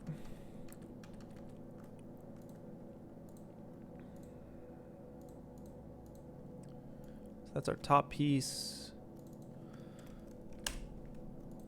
That's our barrel, our actual barrel. That is our like barrel fixture. Here's the piece we need. Boom. So similar process. We'll make sure it fits in here. And let's take a look at our reference. You have a main piece that's kind of back in here. I'm looking at that. And then you have another piece that comes out. It looks like a scope. We'll scale that down. Bring it forward again. And once again, we will make just the top piece here editable, because we're going to want to mess with, or honestly, let's see. Let's try something. Select the cylinder, hold control, make a sphere. It's going to be put in place right where the sphere is. Scale it down, move it to the end. And let's actually make this editable and then flatten it, and that'll get you like a lens, right? And if we wanted to, we could make this cylinder editable. Let's just do it. I already know it's not going to work properly, so Control A, UO to optimize, UL for loop selection. We're going to extrude inner. That'd be MW. When you want to come in. And then we want to extrude back, MT. And that will get you just a little bit more detail on the lens there. So it's inset, right? It's inset. So there you go. We're getting there. Let's go through and just make sure this stuff is beveled. No straight edge left behind. We want to bevel all of this crap. So what needs to be beveled? This cylinder. I guess let's rename this. Let's rename this to what it is. This is the scope.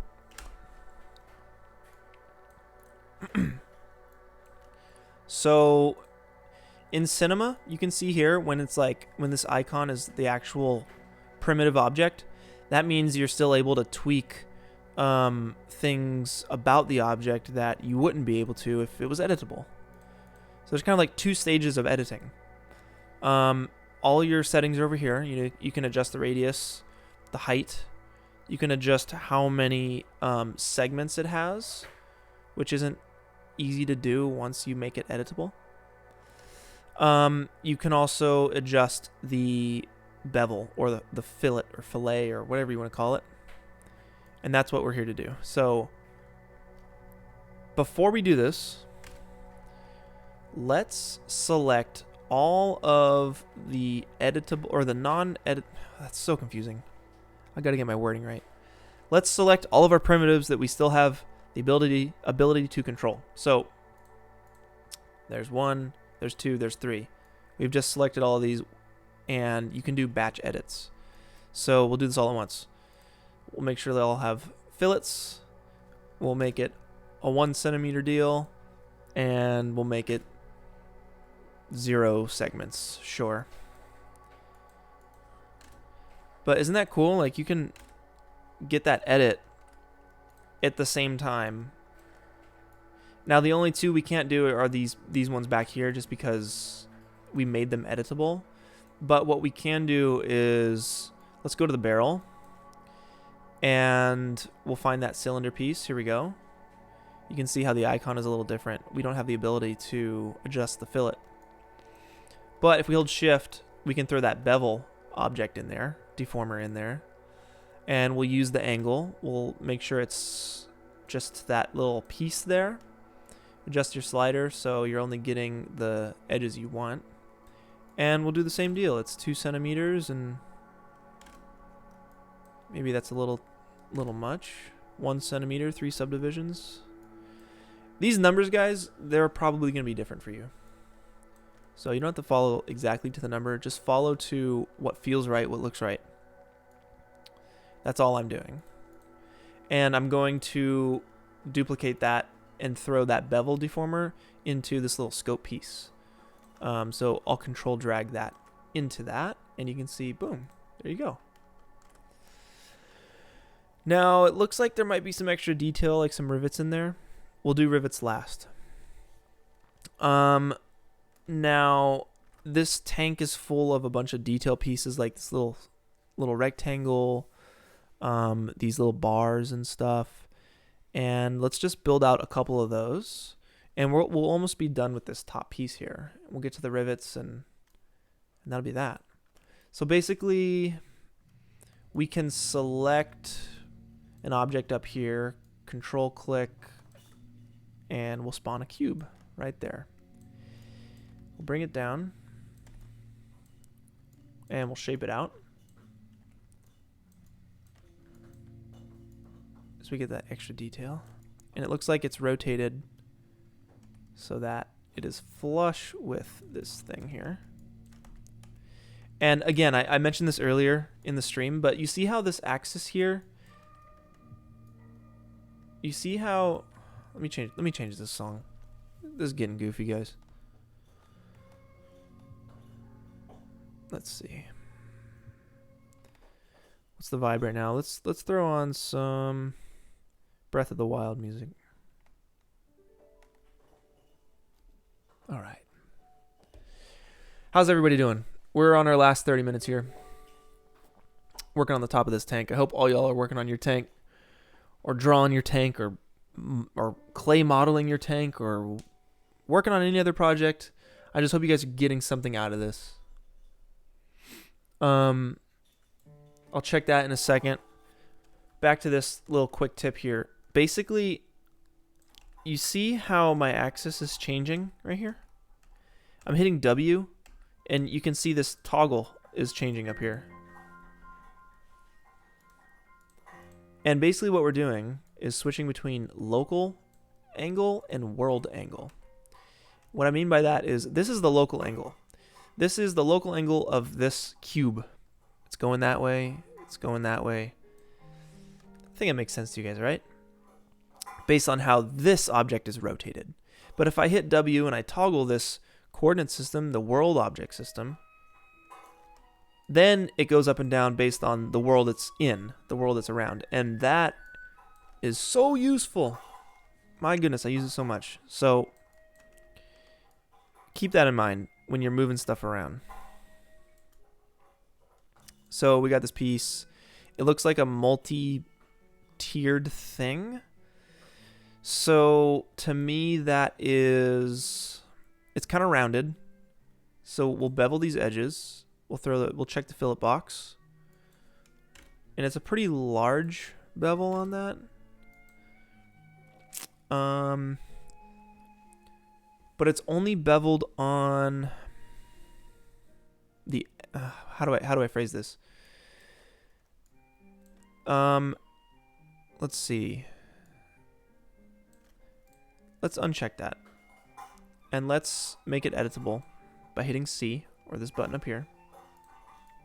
And we're going to do a loop selection, an edge selection. We'll get these 4 corners. and we're going to bevel those. So I'm going to hit MS on the keyboard. That's your bevel. And you bring it in like that.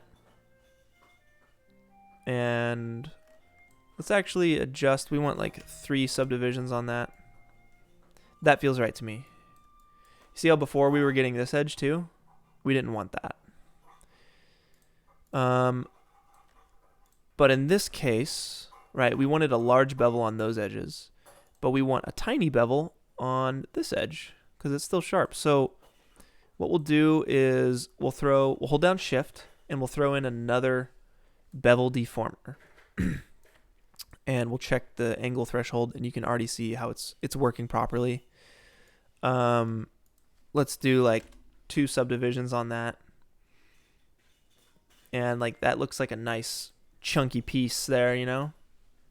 It exists, it's in this world, it's beveled, it has beveled edges. It's going to catch the light really nice. It's going to utilize the textures really well around that edge. And it looks like there's like a top plate piece on this thing. So what we'll do for that is control drag this cube up and out, and we'll want to select the local orientation for the axis and just scale it on the Z. And this will be like a little armor plate piecing on an armor plating piece on top. And you can see how our bevel was messed with. So we're going to want to go in there and tweak the bevel so it's right. Yeah, like that. And then there's rivets around this thing. So let's deal with the rivets real quick. Actually, real quick, just for some extra detail, let's clone it one more time. Scale it down even further. And just place it right in there. That feels thick. You know, that's some armor right there. That's some detail to it. Detail goes a long way. You just need to know when is the right time to add the detail. Sometimes it's a waste of time. Sometimes it's not. In this case, who knows? Maybe it was a waste of time, but it's fun, you know? And if it's a chance for you to learn, if you're going to go and add that detail and go to the next level, do it. Because that's what we're here to do. We're here to learn, right? You get to a point where you realize, oh, I don't need to add that detail there. I don't have enough time, or I don't need to, because you're not going to see it. It's going to be on the back of the thing, whatever. Let's check these comments. Let's see. I remember learning graphic designers that use Macs are known to be generally preferable to ones who use Windows. Yeah, whatever. It's a preference thing, right?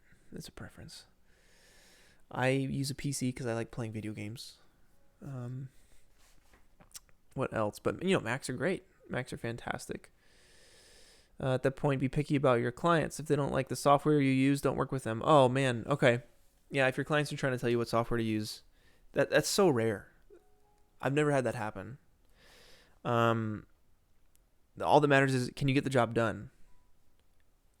If you can, then that's all that matters. That should be all that matters. Unless you're working in a pipeline where, like, a studio uses Maya and you're transferring files back and forth with people with the same program, that's when it would matter. Let's see. Local versus global for the win. Yes. Absolutely. CGM Studios, I have a bunch of resources I can share with you guys for learning substance, modeling, UVs, lighting, etc. Not sure where the best place to send you them are. CGM Studios.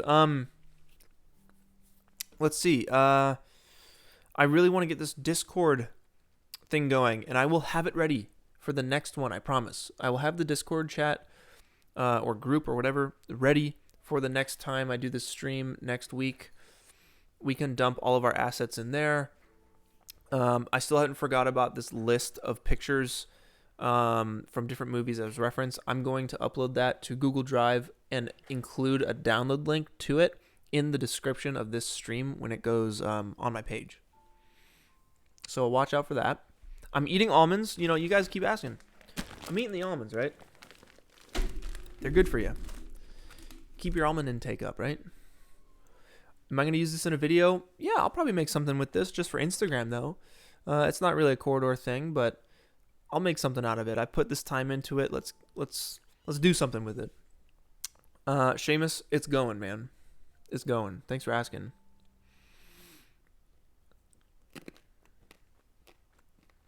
Oh, CGM. You're on a 7K user, 3D Discord. If you need help. Yeah. What's the best way to get in touch, man?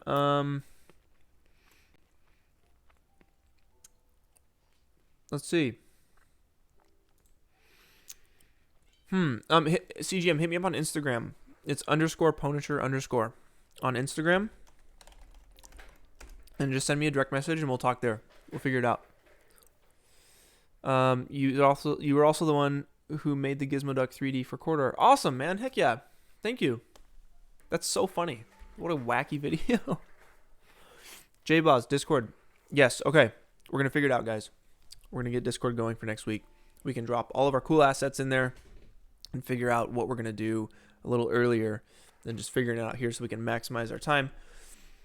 But speaking of time, I got about 20 more minutes. Let's figure out these rivets. Let's do the rivets. So the rivets are really tiny and there's a lot of them. And very quickly, they will eat up your memory. So we need to be smart with this stuff.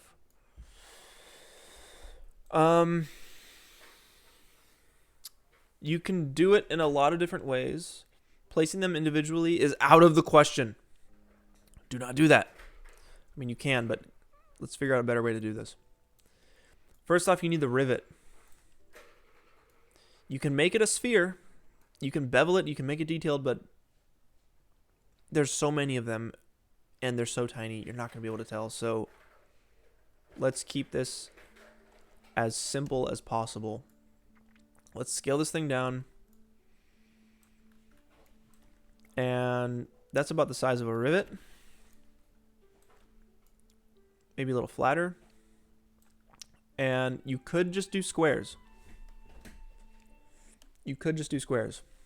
But I don't know. Let's take it one step further. Let's replace this with a cylinder. Scale it way down. And the cylinder is going to be... It's going to have 6 sides. And that is our rivet. Right there. You can even do 5 sides. Whatever, we'll do 6. Hopefully we can adjust this thing because we're going to keep it like this. We can adjust the sides. From here, we're going to want to throw it into a cloner object, I believe. I think there's a lot of ways about going about this process. But let's try it with a cloner object right now. If you hold Alt and go to MoGraph, hold the mouse button down, let go on cloner, it's going to get plopped into a cloner. We're going to want, you see how it's going straight up into the air like that? That's a linear cloner. You can see it under mode. You're going to want to change it to radial like we did with the railing. And it looks like we're going to want XZ orientation once again.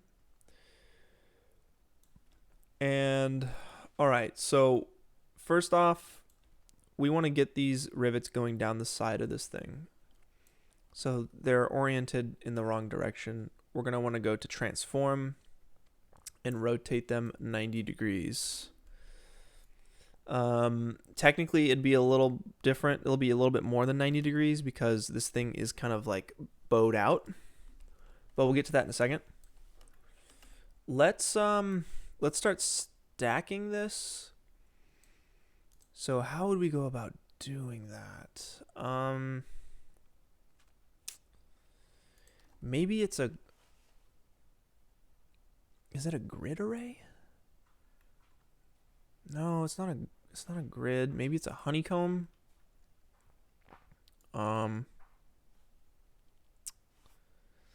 We just need to find the right orientation, right, for this thing.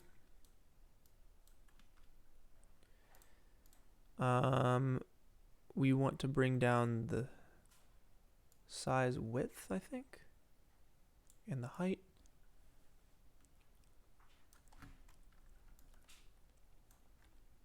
Hmm. This is tough. What is the best way to do this? We could do a multi-cloner. We could do an object cloner and put them on the points. Let's go back to radial. See, and this is the problem solving that VFX takes a lot of. It's a lot of problem solving, a lot of troubleshooting, a lot of Googling. So let's see. We want a count of like 8, I think. Right? Because that's one per corner. And then we're gonna want to, let's scale this up a little bit. Let's work the radius.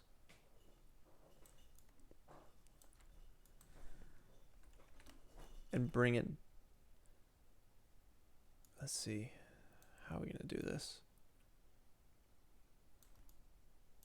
This is getting tricky. So we want it to like open up and get wider as it goes down.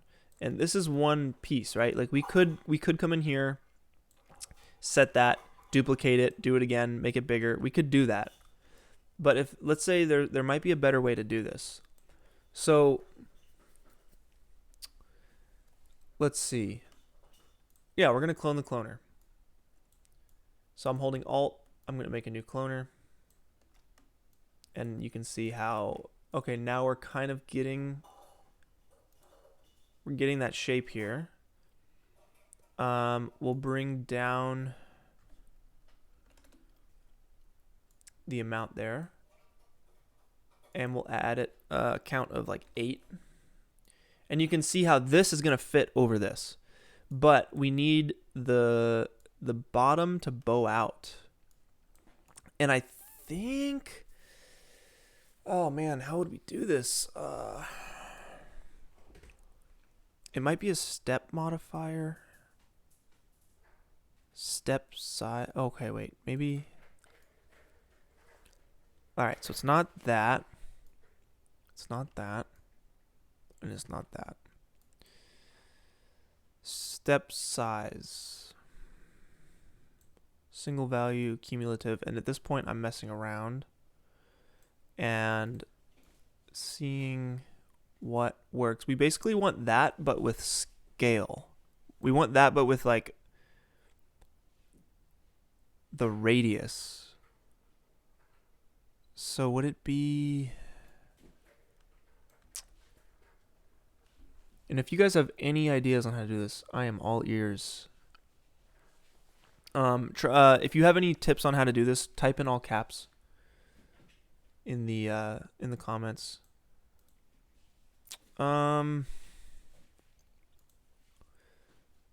So let's see.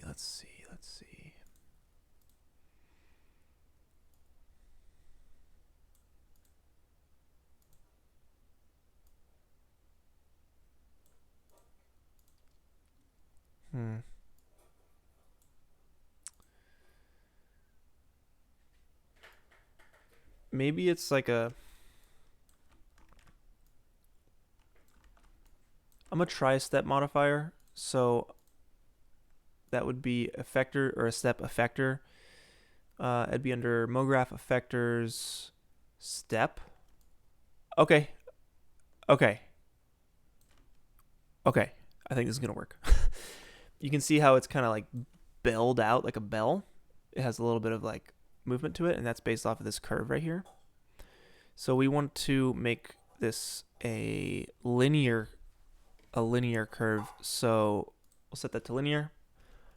It's doing what we need it to do. It's just upside down and a little backwards. So what if we switched those? Okay, guys, this is working.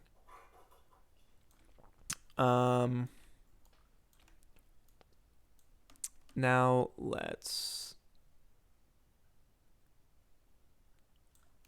see. Yeah, we'll just bring that in, and then we'll bring our cloner down. And we're going to rotate the cloner a little bit. And now we can start messing with the detailed orientation of these things. So we can go into our first cloner and mess with the rotation of all these guys so they're flush. I like the size of those. I think they're cool. I'm going to make just a new solid and reference this gray here and throw that on the cloner just so we can like things blend in a little bit. But that's basically it. I think technically they're getting a little bit bigger as they go down there, but it's such a small thing. I think it works. I'll get that flush. Yeah, I think that's awesome. And then you can basically, we can group this here, and we can call this bolts, and we'll duplicate that for this main piece. So let's do that. Let's make sure our anchor point is right. We'll control drag this down, and we want the radius to be larger, so that would be, I believe, our first cloner. We would adjust the radius so they come out. And then our second cloner would be the amount of like how high they stack. So maybe this would be like 15. They'd stack 15 high. And we'd bring the radius in so that, you know, they're actually touching right here.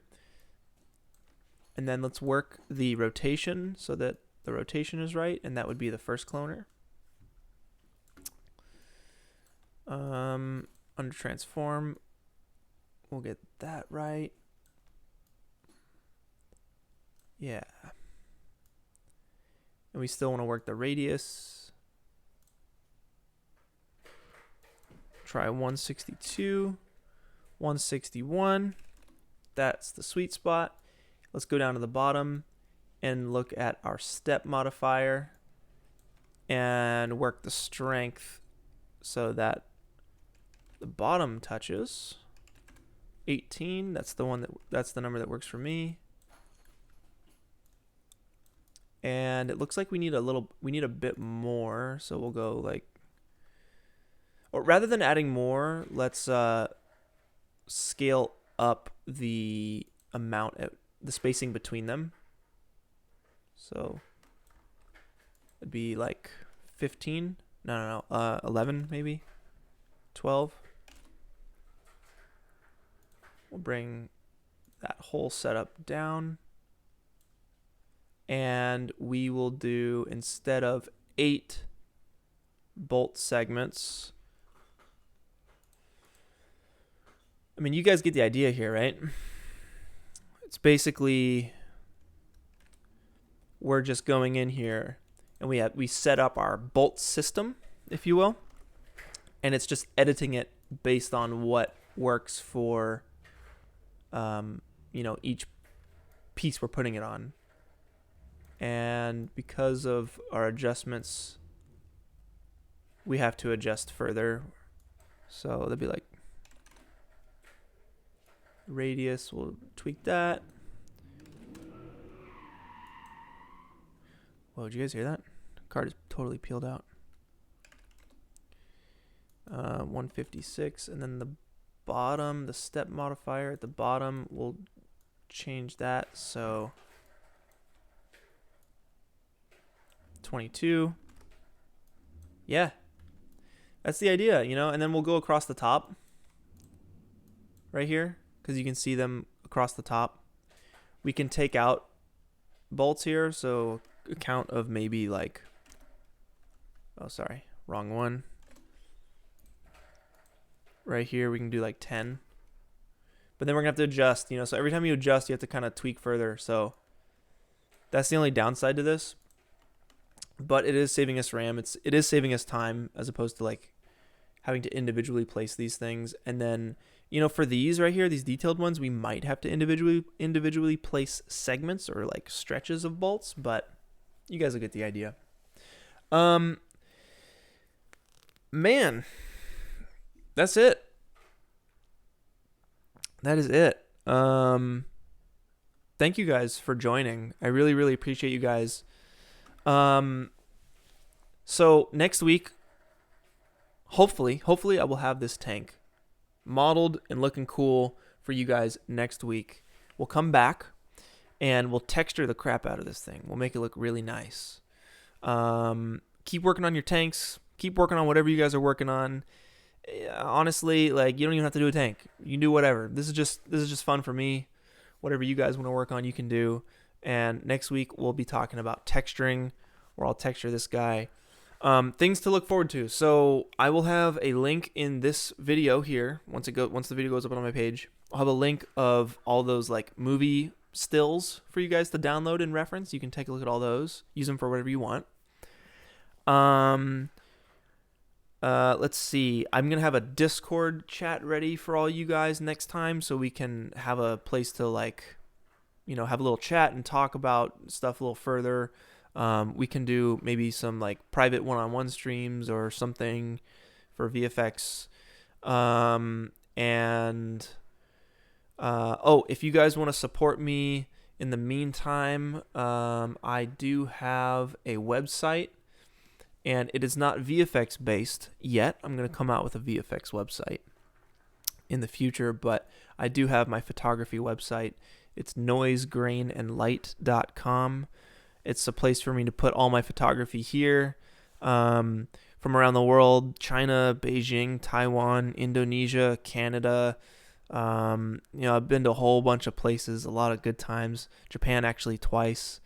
And you can go into the collections tab here and see the different shots from all the different countries I've been to. A lot of it is film photography. A lot of it is digital photography. Feel free to contact me here on this website if you guys have any questions on photography or anything. And then I do have a store where I'm selling prints. These are super, super nice prints, really high quality, archival print quality. And I wish I had one of those prints here to show you guys. I've tried to make the prices as cheap as I can for everybody. I ship them out pretty quick. I sign them all. Sometimes I put incense in them. I put music recommendations on the back of everything. So yeah, that's the site if you guys want to, help support a little bit in the meantime. I want to get some VFX assets for you guys in the future as well. But come back next week. We're going to do a whole thing. We'll texture that tank. We'll make it look nice. Let's see. Any other comments, any last little comments here before we close up? J-Boz, sweet. Heck yeah, dude. The prints, man. J-Boz got a print. It looks nice. Looks super nice. Zoran, that's so funny, dude. That's awesome. Anything else, guys? I think that's pretty much everything. I really look forward to doing this again. This has been a lot of fun. A lot of fun. So I will see you guys next week. I'm going to go eat some extra sharp cheddar cheese with Casey. He's coming over in a minute. So until next time, peace.